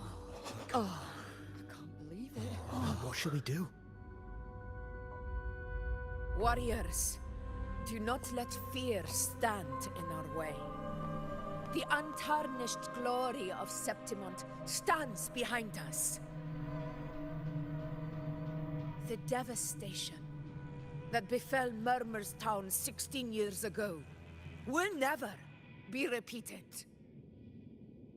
Because now, we are here.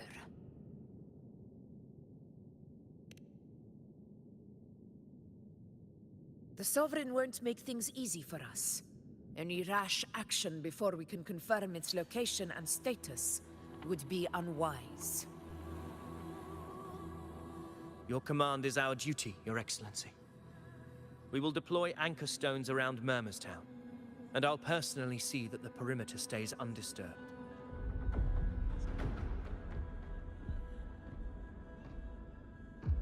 Yes. This will trap Sovereign inside the town. Good. Proceed as planned, Avidius. Now then. It falls to us to track down the Sovereign's whereabouts, Rover. Time is short, so we'll need to split up. Keep your guard up! Those hollow figures do not be fooled by their stillness. Those are just the shell. And watch for their songs of corruption. They were once our own. Brave gladiators, loyal citizens of Septimont. The Dark Tide not only twisted their minds, it also raised their corpses and turned them into mindless puppets. Not even death could set them free.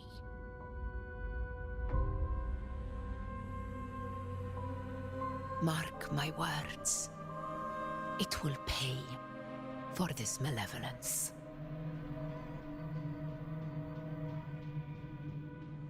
You take the upper area, Rover. I'll take the lower one. If you spot any signs of the Sovereign, or run into trouble, let me know right away.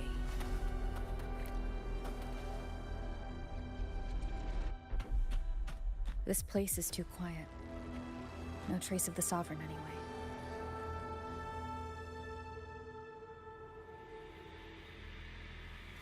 Hey, Wu Ling.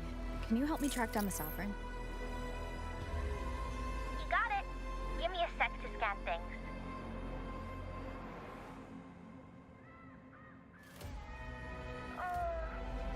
Sorry, boss.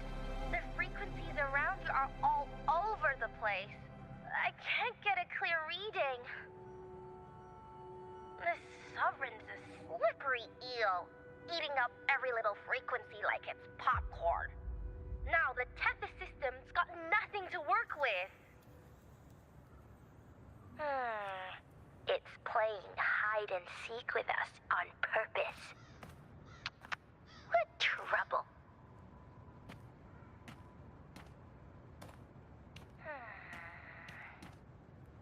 Hold on. What if you bring me some pure Dark Tide frequency samples? Maybe Tethys can use it to track down something with a similar frequency, like the Sovereign itself or the original Dark Tide. Could give you a better lead. Understood. I'll do what I can.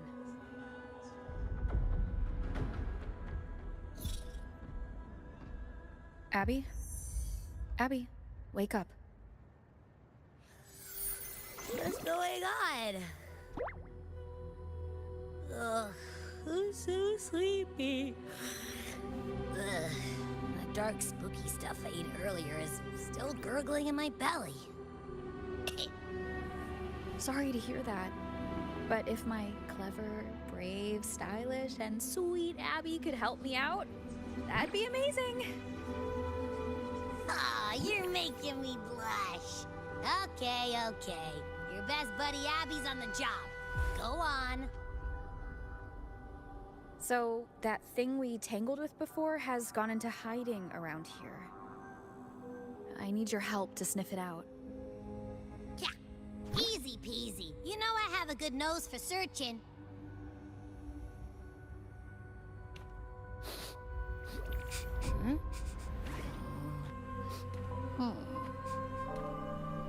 Find anything?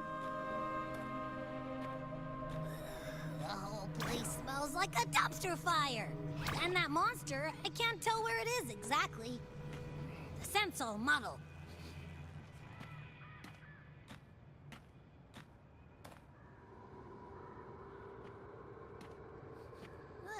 There's something weird over there.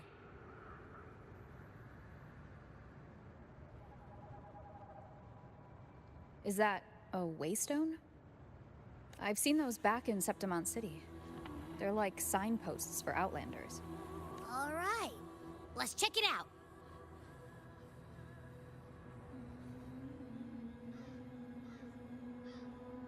This the one? Yep, this is it. Its right arm is missing. Isn't it supposed to be pointing in that direction? I guess. It wouldn't be a waystone if it didn't show the way, right? Hey, something just flew by that way. It's that muddled scent again. Come on, we gotta catch it.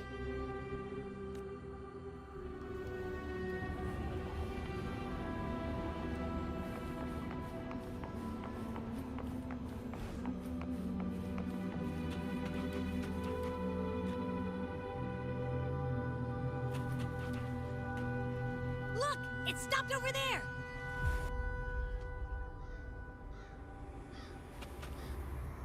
Wind guide me. It's gone. Is it hiding among those strange statues over there? Wait, are they singing? They must be the hollow figures Augusta mentioned. And that song. No. I can't get any closer. Maybe I can split off the Dark Tide's influence.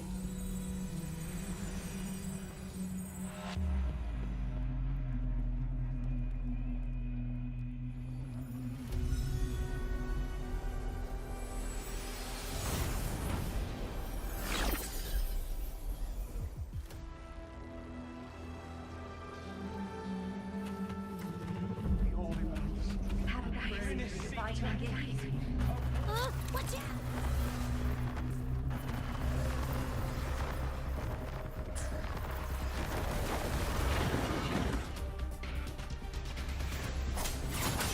Hopefully this helps.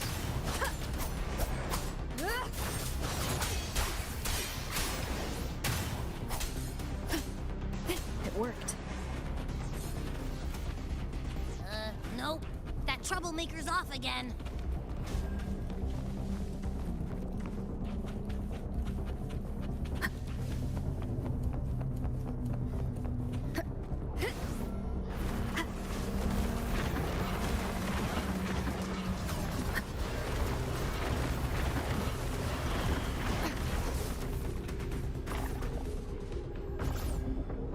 Now it's hiding inside a tacit discord?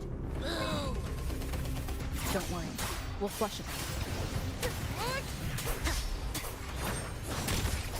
The wicked will face judgment.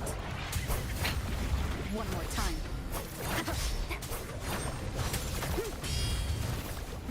Wind howls. Unfettered by bounds. Hopefully this helps. Great. Now it's found another one to cling to. It's making that tacit discord even stronger. We should handle the others first.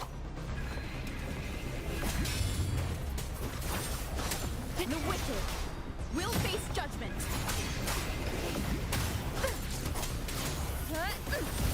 Hopefully this helps. Your hide-and-seek game is over. Time to finish it. The wicked will face judgment. Whirl and water.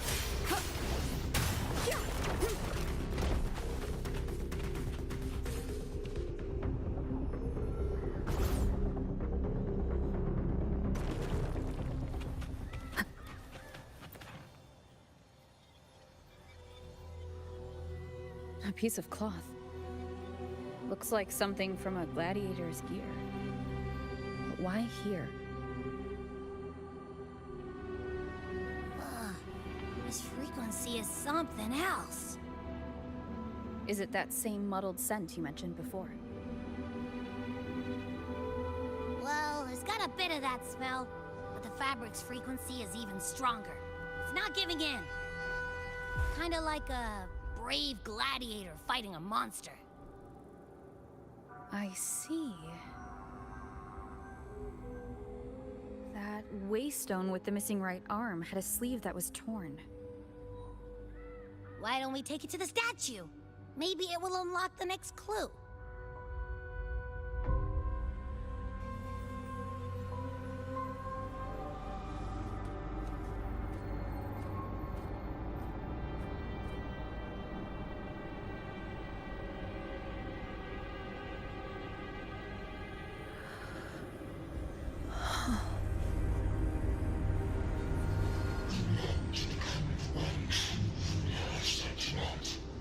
The way to end the unending tragedy of your people.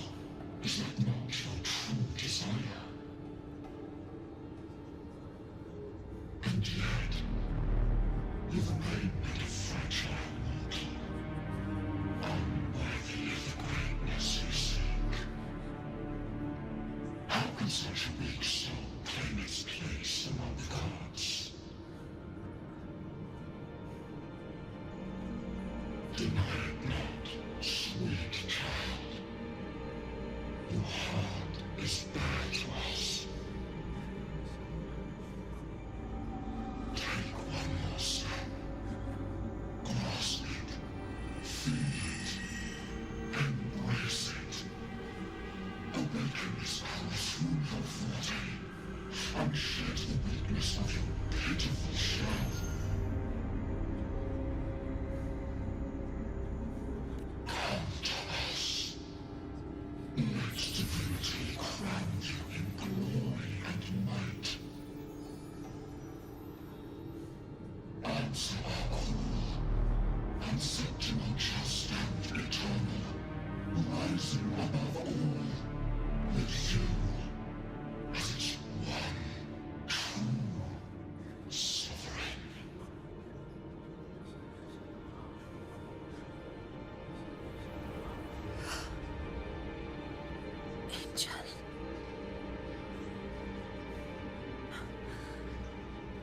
A power granted rather than earned could never truly be mine.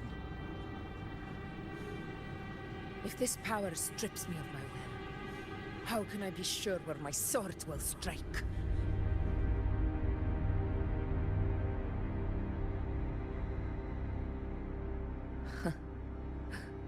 I reject such a gift.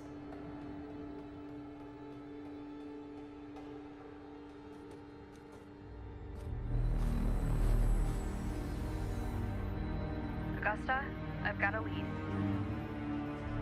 Location's on your terminal. I'll wait for you there. Copy. On my way.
The clash of battles long past is proof of my unyielding will. Travelers who have braved the path, press onward. Step into the dark, where forsaken truths and forgotten words slumber.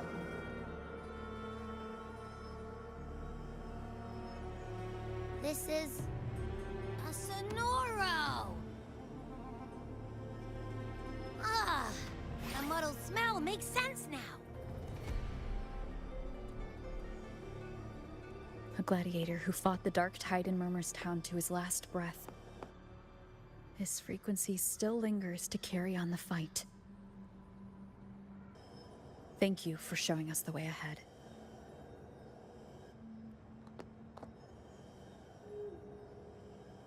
Augusta, over here.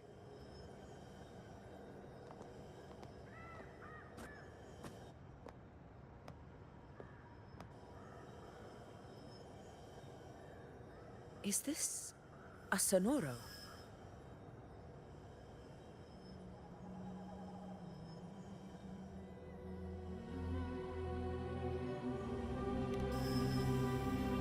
All right, time for Abby's rundown.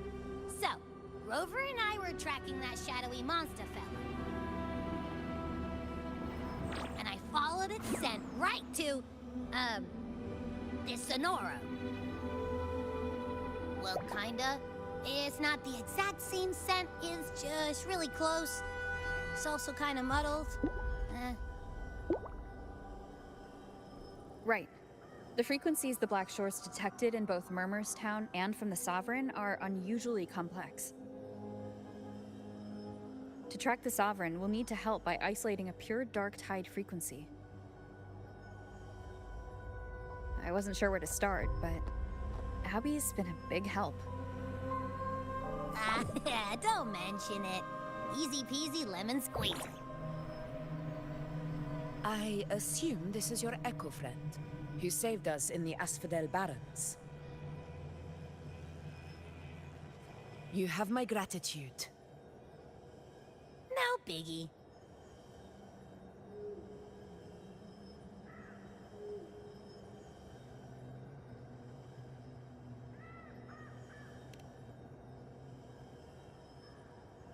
The level of power it showed is indeed questionable for an echo. But I trust it, as much as I trust you. No need for explanations between allies. Did you hear that? Through me walk the path of glorious ascension. Through me enter the city of eternal bliss. Yet all who enter must first forsake all hope.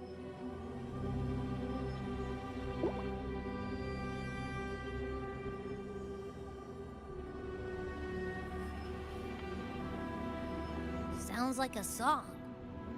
Those lyrics are pretty intense, though. Sonoro, what do you want to show us? Let's enter it.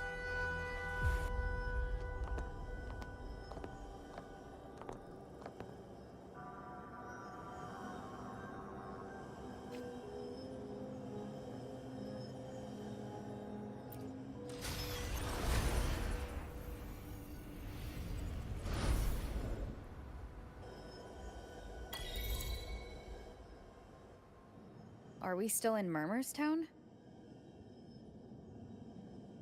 No. There are small differences. This is Murmur's Town, only from the past. It was once called Fabianum, the town of gladiators, visited by Fabius, the hero of heroes. But the dark tide claimed it in the end, leaving behind a scar Septimont will never forget. Augusta, look over there.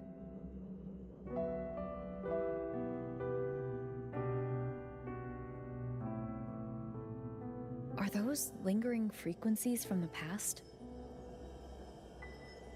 Let's follow them.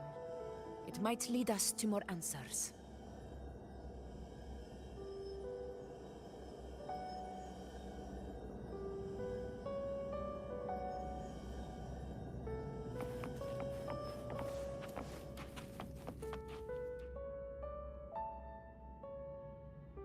I didn't see you by the Oak Hollow today. You promised we'd go explore Main's Deep together. But don't tell me you got roped into errands again. Sorry. Otto got hurt, and Uncle Philo short on help at the shop, so I volunteered. But I lost track of time. All right.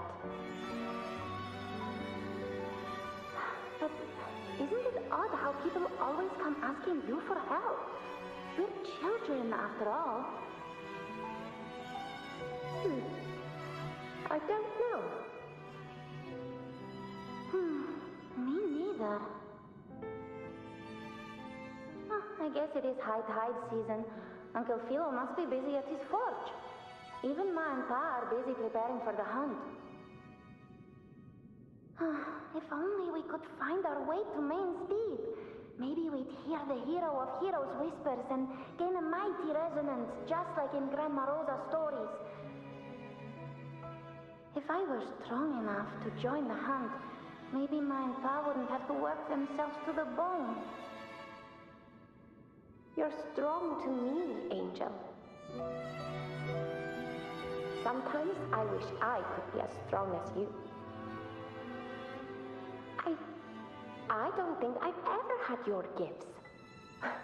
Father always said, you swing a sword fine enough, but your resonance ability is average at best. Not gladiator material. Average? I don't believe that for a second. Come on, let me see your hand. Your tacet mark's there, right?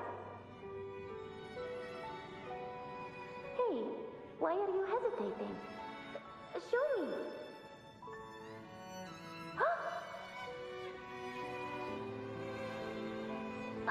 This is... I'm going to Uncle Philo. This is obviously from his forge burning you. It's not his fault. I was just being careless. I asked to borrow some of his old rusty swords, and if I worked fast enough, he'd let me. Grandma Rosa said you need 2 lives to reach Main's Deep. We don't have our swords yet. We're missing a life, so I thought if I could get us some... not this again. You really can be a handful sometimes.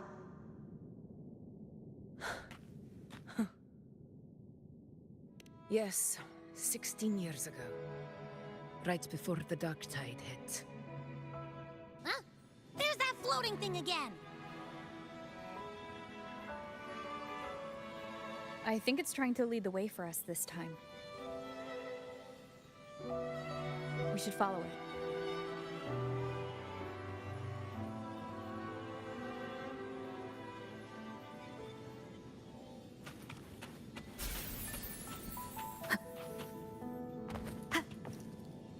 It's hovering by those phantoms.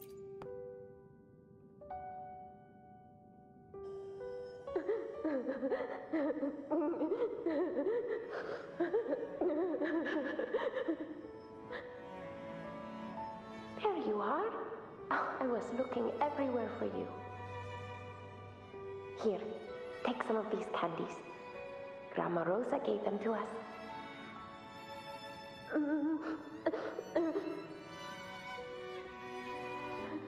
Hey, do you think what Grandma Rosa said about Main's Deep is real? Like, if I really had the hero of heroes whisper in Oak Hollow, do you think I could ask them to fix my brother's leg? With the resonance ability that powerful, maybe he could get better, just like how he was. The grown-ups keep saying how awful this dark tide will be. And my brother's leg, it won't heal. They said he'll never be a gladiator now. In that case, why not try your luck in Oak Hollow? You can take my sword. Just make sure to bring it back to Uncle Philo later. But aren't you coming too? There's no extra sword. You can't reach Main's Deep without your sword. It's okay. I'll wait till next time. I'll find a way to get more swords, so everyone can have one. That little girl. Does her voice sound familiar to you? I feel like I've heard it somewhere before.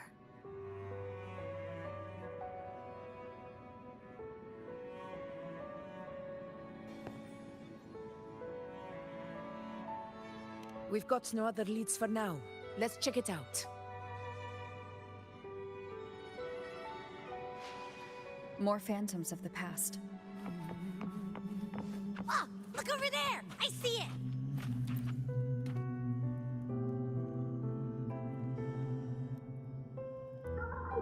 You are there! Oh, you wouldn't believe it.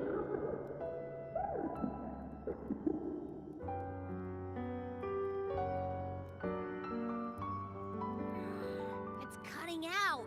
I can't hear what it's saying. Rover, that floating thing. Seems like it's distracted.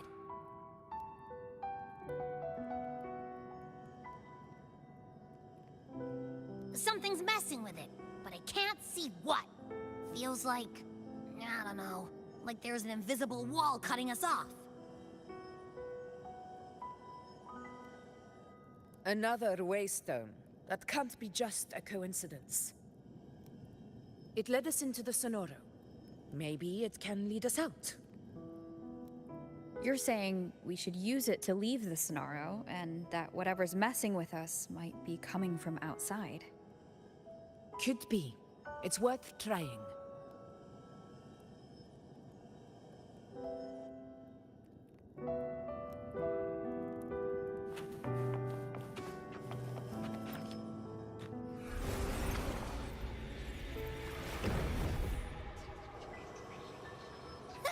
Can't believe we actually made it out.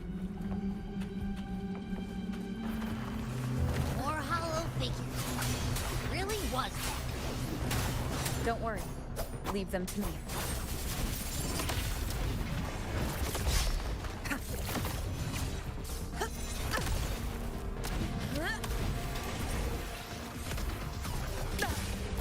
Well played. This should work. All right, team.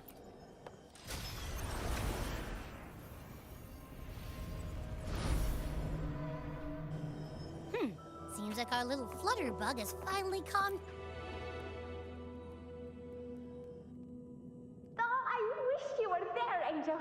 Oh, you wouldn't believe what happened.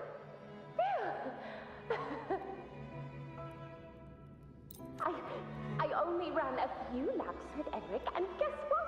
He got so dizzy, he tripped over his own feet and smack! Chipped a tooth! Hold still.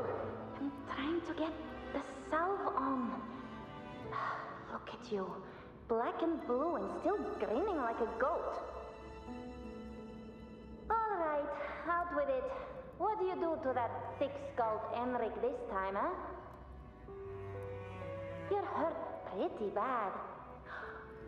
Guess that means no Oak Hollow then. Not that it matters. I bet there's still nothing there but moss and mud. He was picking on the little ones. I couldn't just stand there and watch.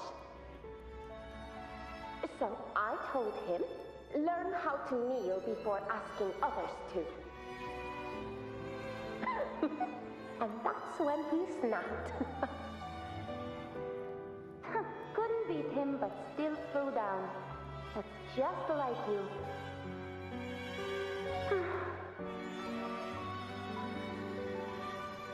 By the way, I heard things aren't going too well at the Hunter's Den. Ma and Pa haven't come home in days, and the whole town is holding its breath. We ought to return those swords to Uncle Philo, too. Anyway, Main's Deep will have to wait a bit longer. It's okay. We'll go after the high tide passes. Really? Thought you'd be storming around about it. What if the whispers are real? And the great resonance ability too? Maybe that's how we end up heroes of heroes, both of us. A hero of heroes. That's still what you want, isn't it? It is. I think everyone in the village wants that. The priestesses say that once you become a hero of heroes, even the dark tide won't scare you. Makes sense. Not just any hero, but the hero of heroes. Feels a long way off for us. But maybe it also means making people smile. If the dark tide disappeared, everyone would be happy, right? That sounds too easy to be true. But if that's all it takes, you've done it already, Augusta. But skip Enric. Making a louse like him grin shouldn't count.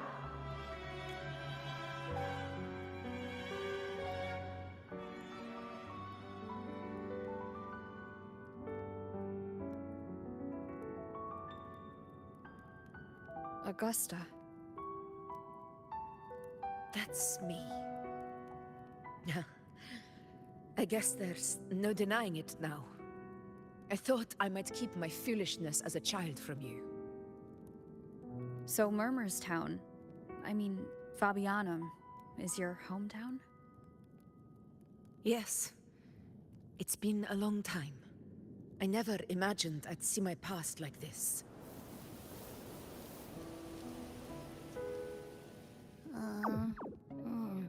I'm curious. About Main's Deep and the Oak Hollow? Yeah. The name Fabianum once stood for glory. As Septimon's front line against the Dark Tide, it held the honor of receiving legends, like Fabius, Attilius, and Valeria. Perhaps that's why Hero of Heroes' tales always lingered here. The most popular one was the tale of a great journey to Main's Deep, the ruins of an ancient civilization. It was said that if you brought 2 lives, yourself and your sword, you'd be granted entry. And within, you'd hear the unceasing whispers of the legendary heroes. Whispers, they say, capable of awakening resonance ability, as mighty as the hero's own. As for the Oak Hollow, said to lead to Main's Deep, just children's tales. No one ever knew if it was real.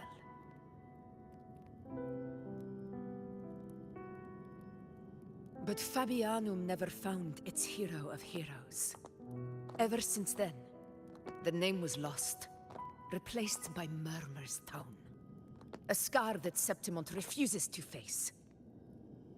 The whole town held out until the very end, yet no aid ever came from the city of Septimont. Later, I heard from the senior gladiators that on the very morning Fabianum fell, most of the Senate lords were still sound asleep in their warm beds. It wasn't the Dark Tide that doomed my hometown, but those in power who were blinded by greed and failed to act.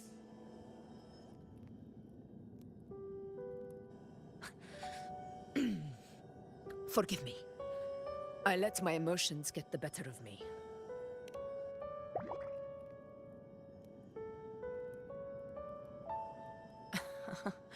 I see.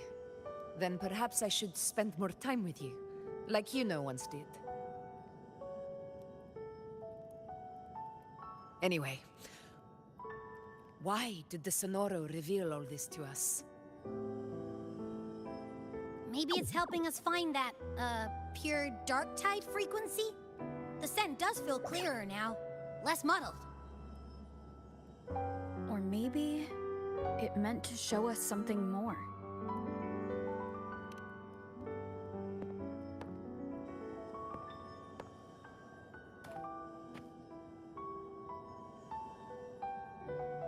A soul who endured the dark tide's corruption and still fights to speak the truth. Huh. His spirit deserves to be remembered. I will go to witness that truth with my own eyes.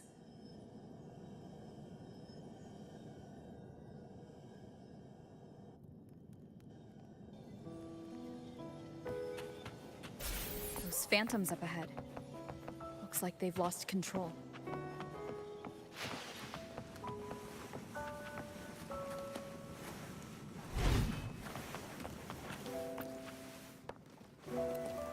Everyone's been...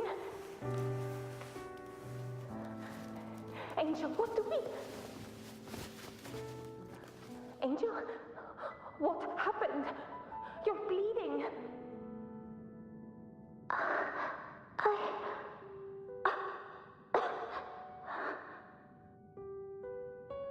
Stay with me.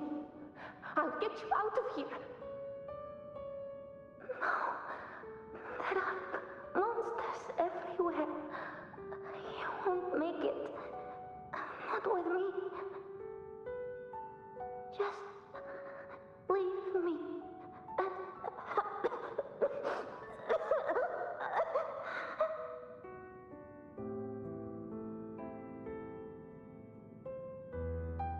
Huh? It stopped again. I don't hear anything. Did it end just like that? I remember being trapped inside with Angel, surrounded by tacit discords. If it hadn't been for a brave gladiator stepping in and fighting them off with his life, none of us would have made it. Perhaps we recreate what happened back then, to stir the phantoms. We defeat the tacit discords, just as that gladiator did. But they're just phantoms. How do you fight something that's not even real? Again, we'll fight them outside the Sonoro. All right, the Waystone!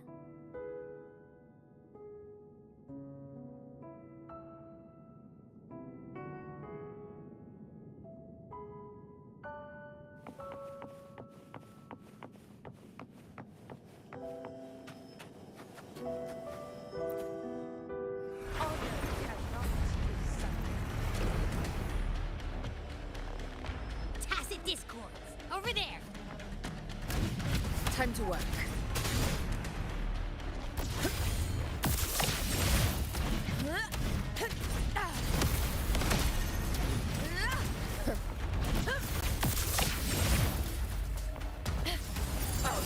Moment of windfall.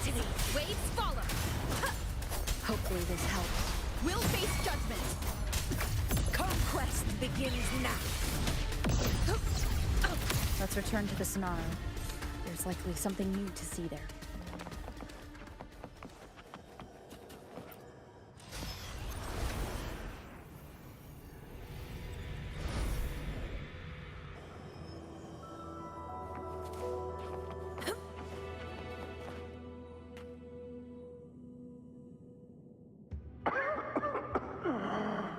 So, this is it.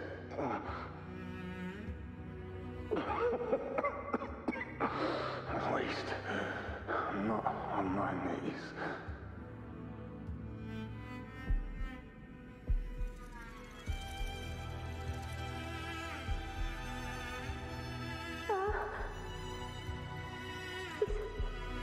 Not breathing.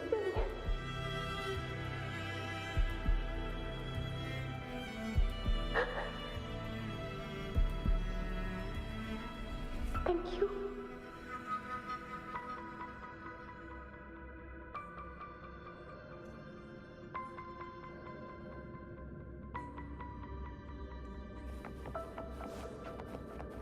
Stay close, Angel. It will be all right.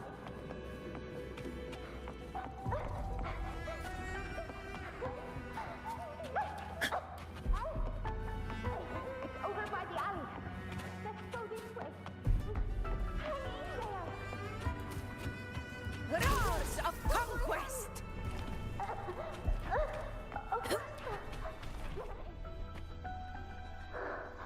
Augusta, are you going to face it alone? No, don't.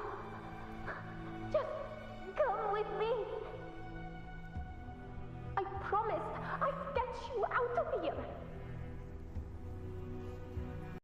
No! Augusta! Augusta!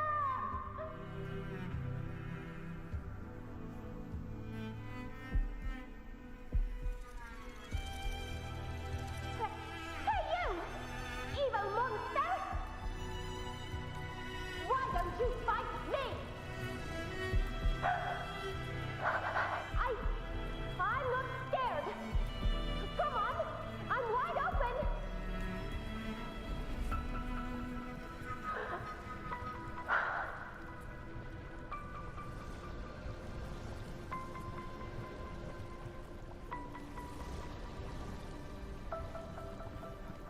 Don't look away. I'm not someone you can ignore. No! Not there! Look at me! I said, look at me! Angel! Angel! The dark tide answers only to strength. Those without it are Augusta, my brave yet fragile child. Your strength is far too feeble, unfit to sate the hunger of the dark tide. You long to become a hero, to reign by might, but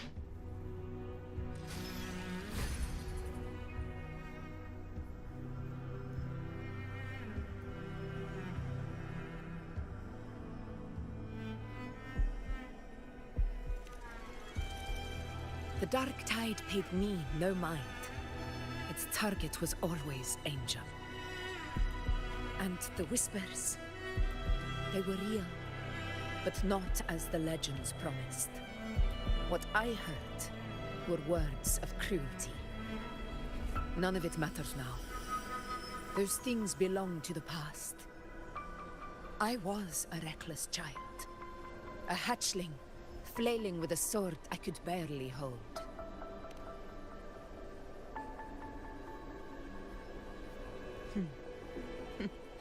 True. Though back then, I didn't really have a choice.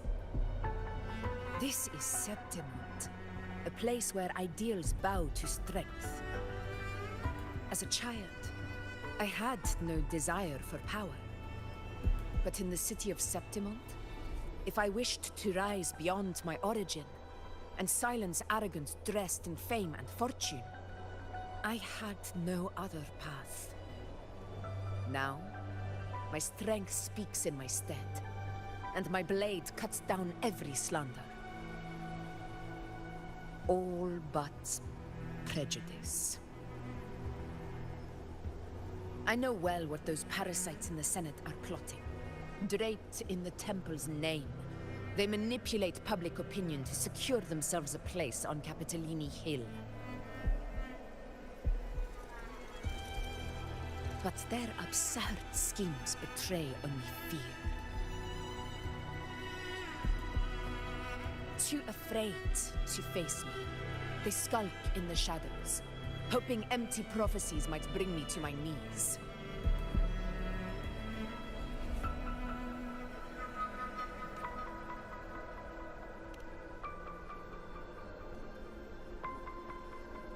It's not about belief. It's about not fearing them.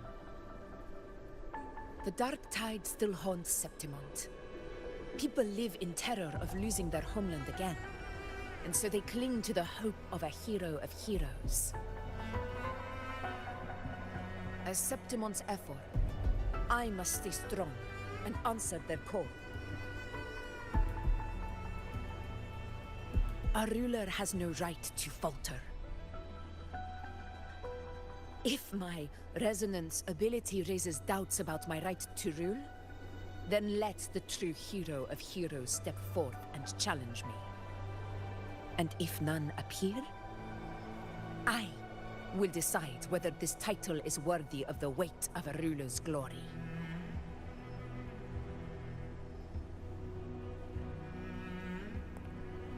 One of the prophecies speaks of a hero of heroes, wielding extraordinary power, rising from the dark tides. As I see it, you, Rover, fit that image well. Should it be you, I would gladly accept your challenge. A person of immense strength is either a nemesis or a kindred spirit, both of which are intriguing to me and my blade.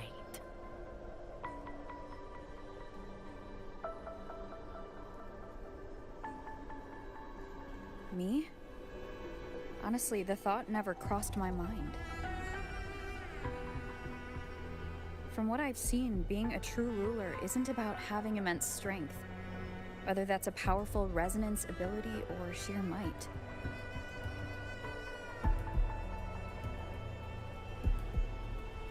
I've met people from Huanglong to Rinasita who live with real integrity. Their skills and backgrounds were all different, and none of them were perfect. But what defines them isn't strength or anything that can be measured. It's the spirit they were born with. Resilient, unyielding. That can't be stolen. Believe me, Augusta. I see that same spirit in you. I see. Yuno once said something similar to me.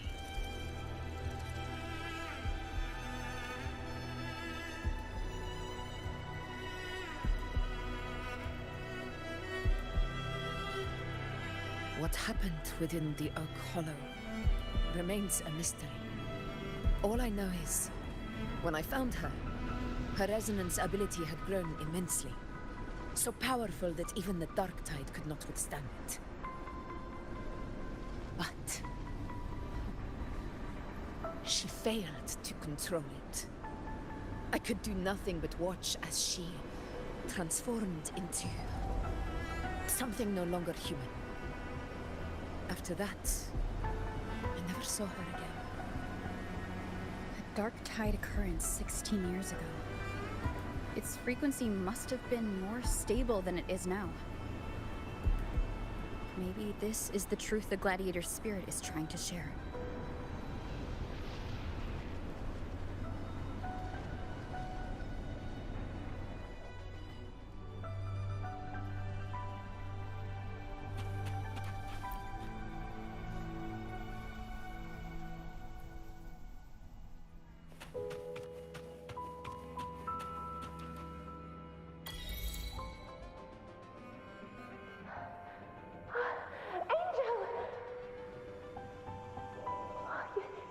You defeated the Dark Tide! That's incredible! And your wounds? They're gone! Thank goodness! Did the Whispers give you their power?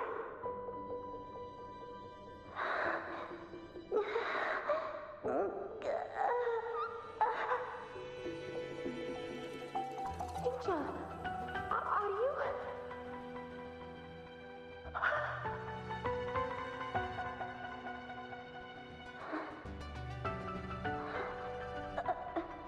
Run.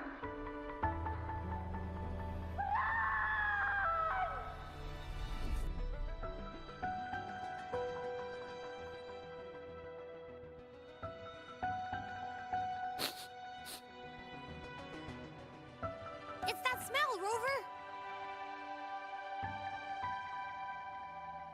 The truth, the dark tide, and the pure frequency.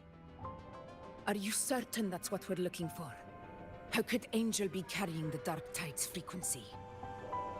If anyone can sniff out the truth, it's Abby. But just to be sure, I'll send the data to Buling once we're out of here. The Black Shores will give us an answer.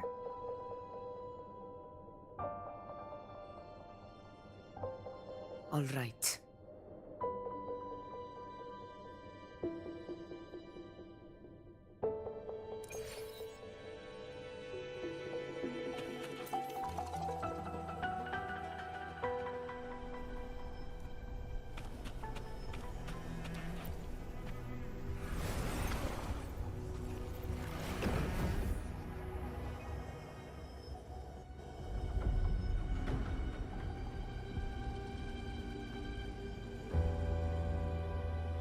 It's all done, boss.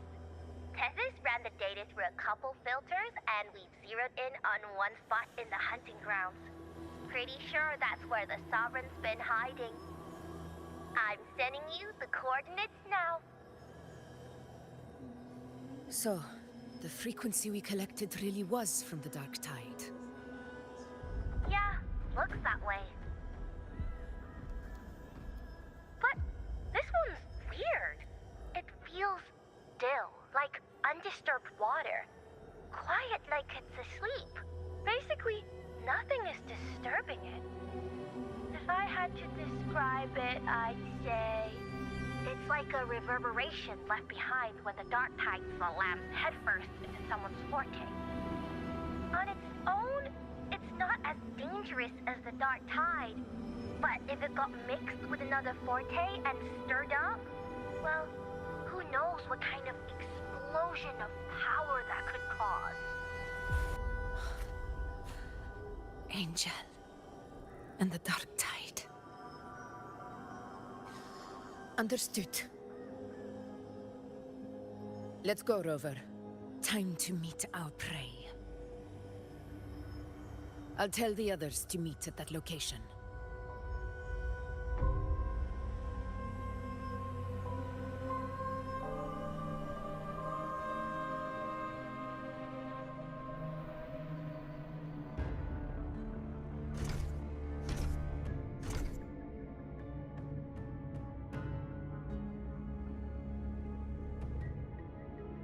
Please hurry, everyone. The anchor stone must be in place before the Sovereign's hunt begins. Such devotion. Forgive me, but you seem to forget your place, Avidius.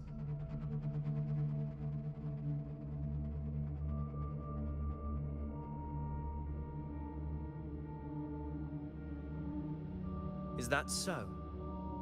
Perhaps you'd like to remind me, my lord. You must be aware of your rather underwhelming performance during the Tyrannos hunt. The Senate's patience is not boundless. It's reserved for those who deserve it.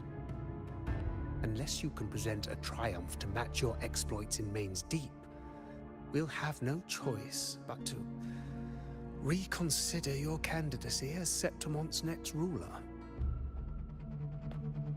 Wake up, Avidius. Isn't Murmustown the very place where your glory began?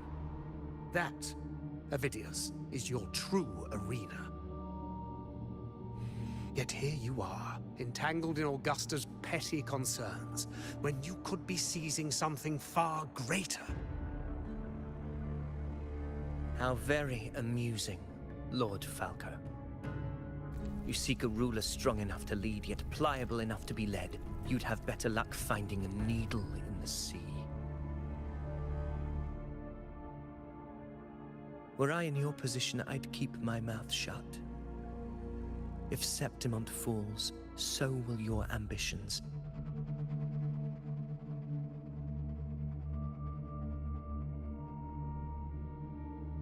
And allow me to remind you. I entered Main's Deep because I had no other choice, and my duty as a gladiator demanded it. The blood I shed the blade I wielded, these were proof of loyalty, not entertainment for the Lords. If that's how you see it, then perhaps it is I who should reconsider this alliance. How dare you? Ha! Got some grit, eh? Haven't let ambition cloud your mind. I like that. Falco, what are you...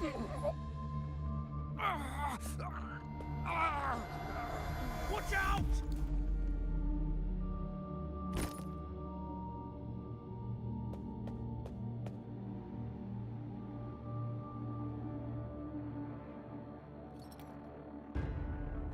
He may be under the Hollow Figure's influence. Judging by his behavior, the Dark Tide has already corrupted his mind. The Anchor Stone is nearly in place. Sir Hercule, would you please take Lord Falco to rest? This isn't far from the entrance to Main's Deep. I remember finding Mizona nearby. It's a herb that helped my companions and me resist the Dark Tide's corruption. Lord Falco has paid for his pride. But as a former hero, he deserves a death free from the Dark Tide's torment.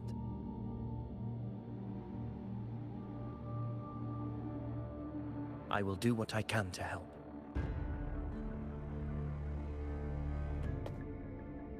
Sir Hercule, please look after him. I'll bring the herb back. I promise it won't take long. Don't worry. All right. You go do what you believe is right.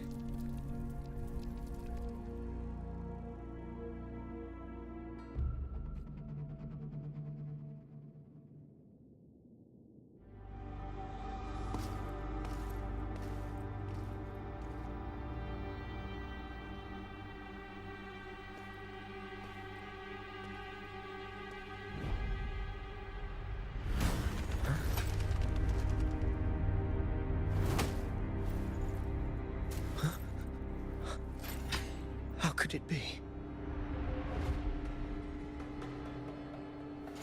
No. It must be the Dark Tide's illusion.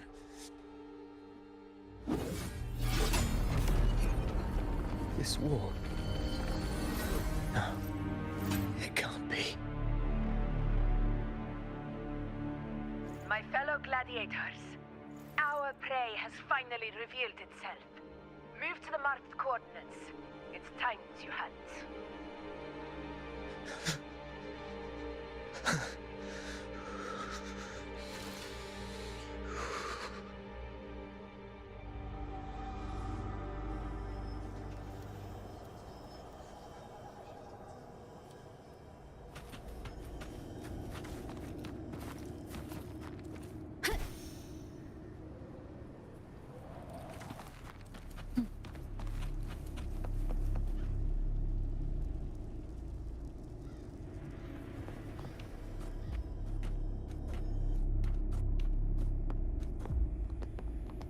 This is the place. The smell's getting stronger.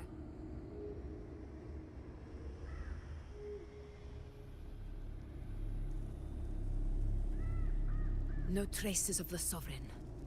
It must be hiding again. We must force it to show itself. Perhaps this could work.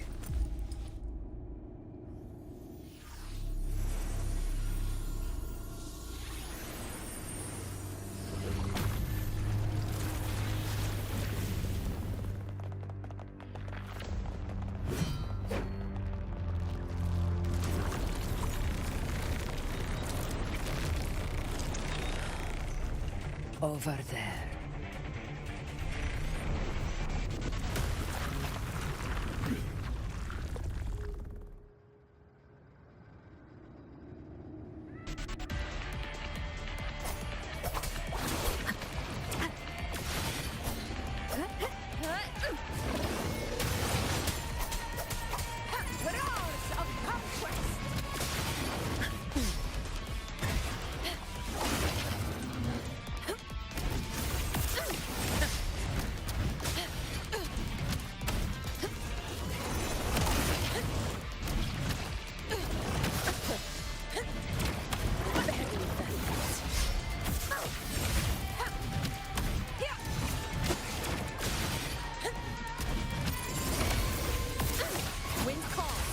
Fates follow!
Yeah.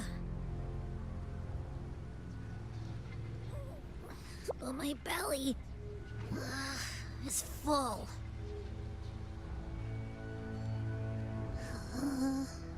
I'm so tired.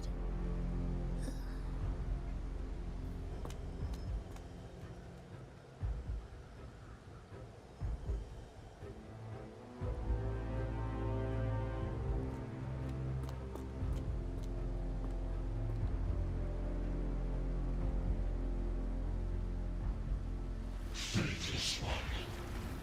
The stroke you refuse shall now become the blade that strikes you down. To spawn a divine gift is to invite consequence. And divinity offers mercy but once. Augusta! Augusta!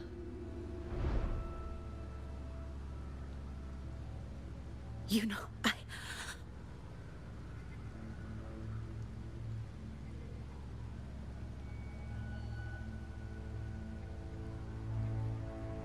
No. It can't end like this. All able units, split into 2 teams. One will escort the wounded back to base, while the other prepares supplies and maintains position.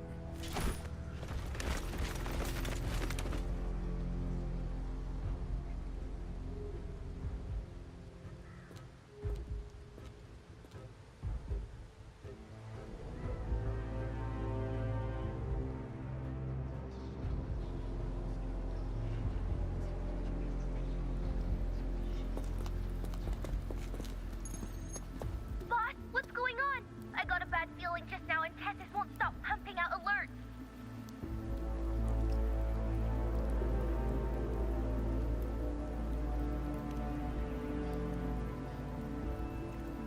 Uh-huh. Figures.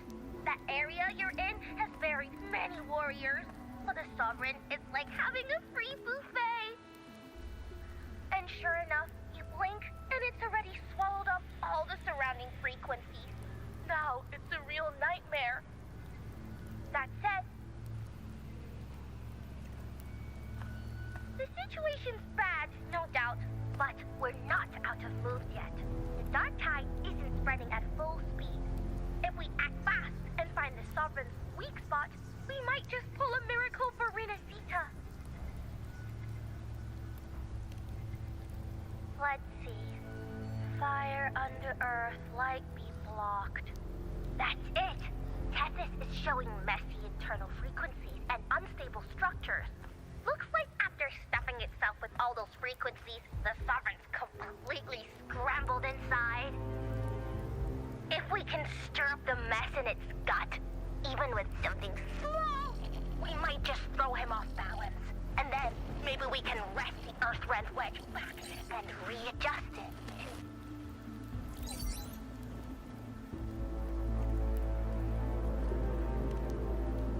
terrible timing. Is there any other way to reach her?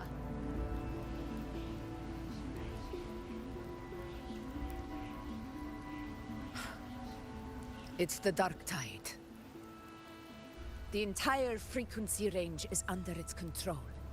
In other words, we're completely cut off here. How vexing. The Dark Tide's inside. If we feed that monster something else. Right, the Anchor Stone. You're suggesting we let the Sovereign absorb the Anchor Stone. If it works, it could suppress it from the inside. Very sharp. But before we act, there are two things we need to prepare. First, we need to get the Sovereign to open up and swallow the Anchor Stone like a good boy. That will be on you and Augusta, Rover. Second, the Dark Tide itself must be stabilized to keep the Sovereign nice and solid. My job, naturally. No one else is fit for the task. No! The Sovereign is far stronger than before. And you've only just recovered. There's no way you can take on that much resonance energy at once. I'm not made of glass, Augusta. I am Luno, the most gifted priestess Septimont has seen in generations. If anyone can hold back the Dark Tide, it's me. And I'm not going to fall on you that easily. Besides, the sacred flames already showed me my end. In the warmth of spring, surrounded by white flowers, with gentle eyes watching over me. But that day is still far from today. At worst, I'll just need more time to recover. Everything's going to be all right. I promise.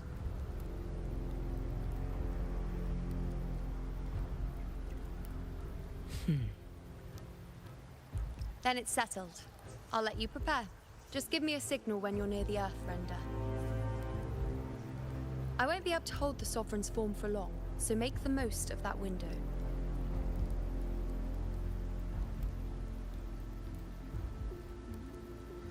Did you forget anything?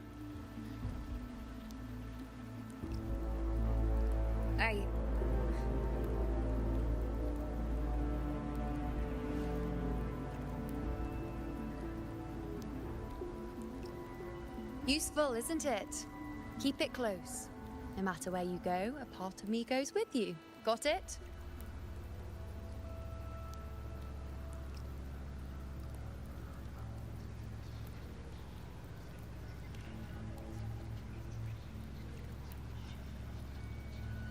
Since I've given you a tool so practical, I'll ask something in return. Just one thing.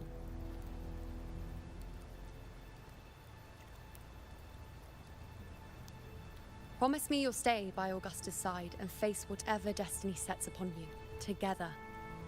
This isn't a command or a suggestion, it's a personal request. Only you can do this. You know. I think I understand what the unknowable void in your fate really means. It's not nothingness, Rover. All along, it's represented a future that can't be defined by anything but your own will.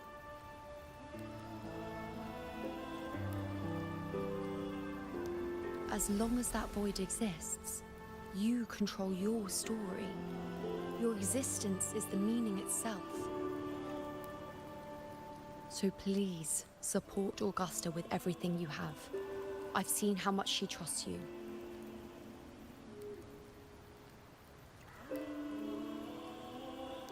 So trust her in return. No matter what happens, you are not to doubt her in the slightest.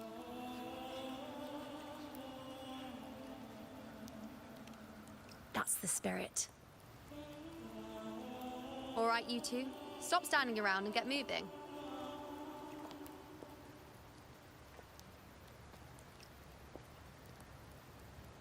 The sooner you settle this, the sooner I get to leave this boring place.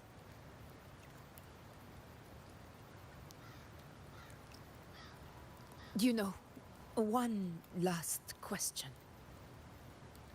For someone without an unwritten fate, is it true they can never break free, no matter how hard they struggle?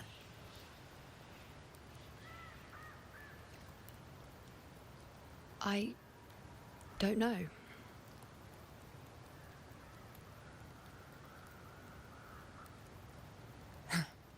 That's all right.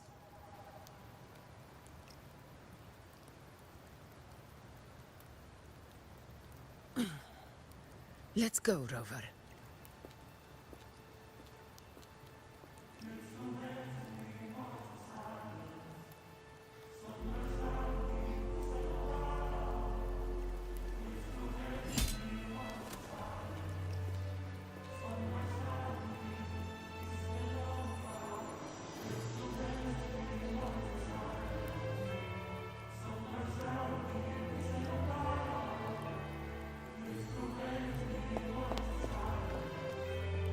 Wait, Augusta! I've been thinking. Our final fate might already be written, but how we walk that path is up to us. We as humans are meant to carve our own way forward.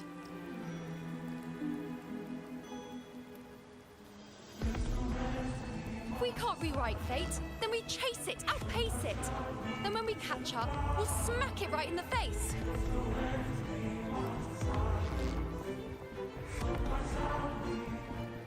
Don't forget what you once said. A ruler assumes their place by accomplishing the impossible for their subjects.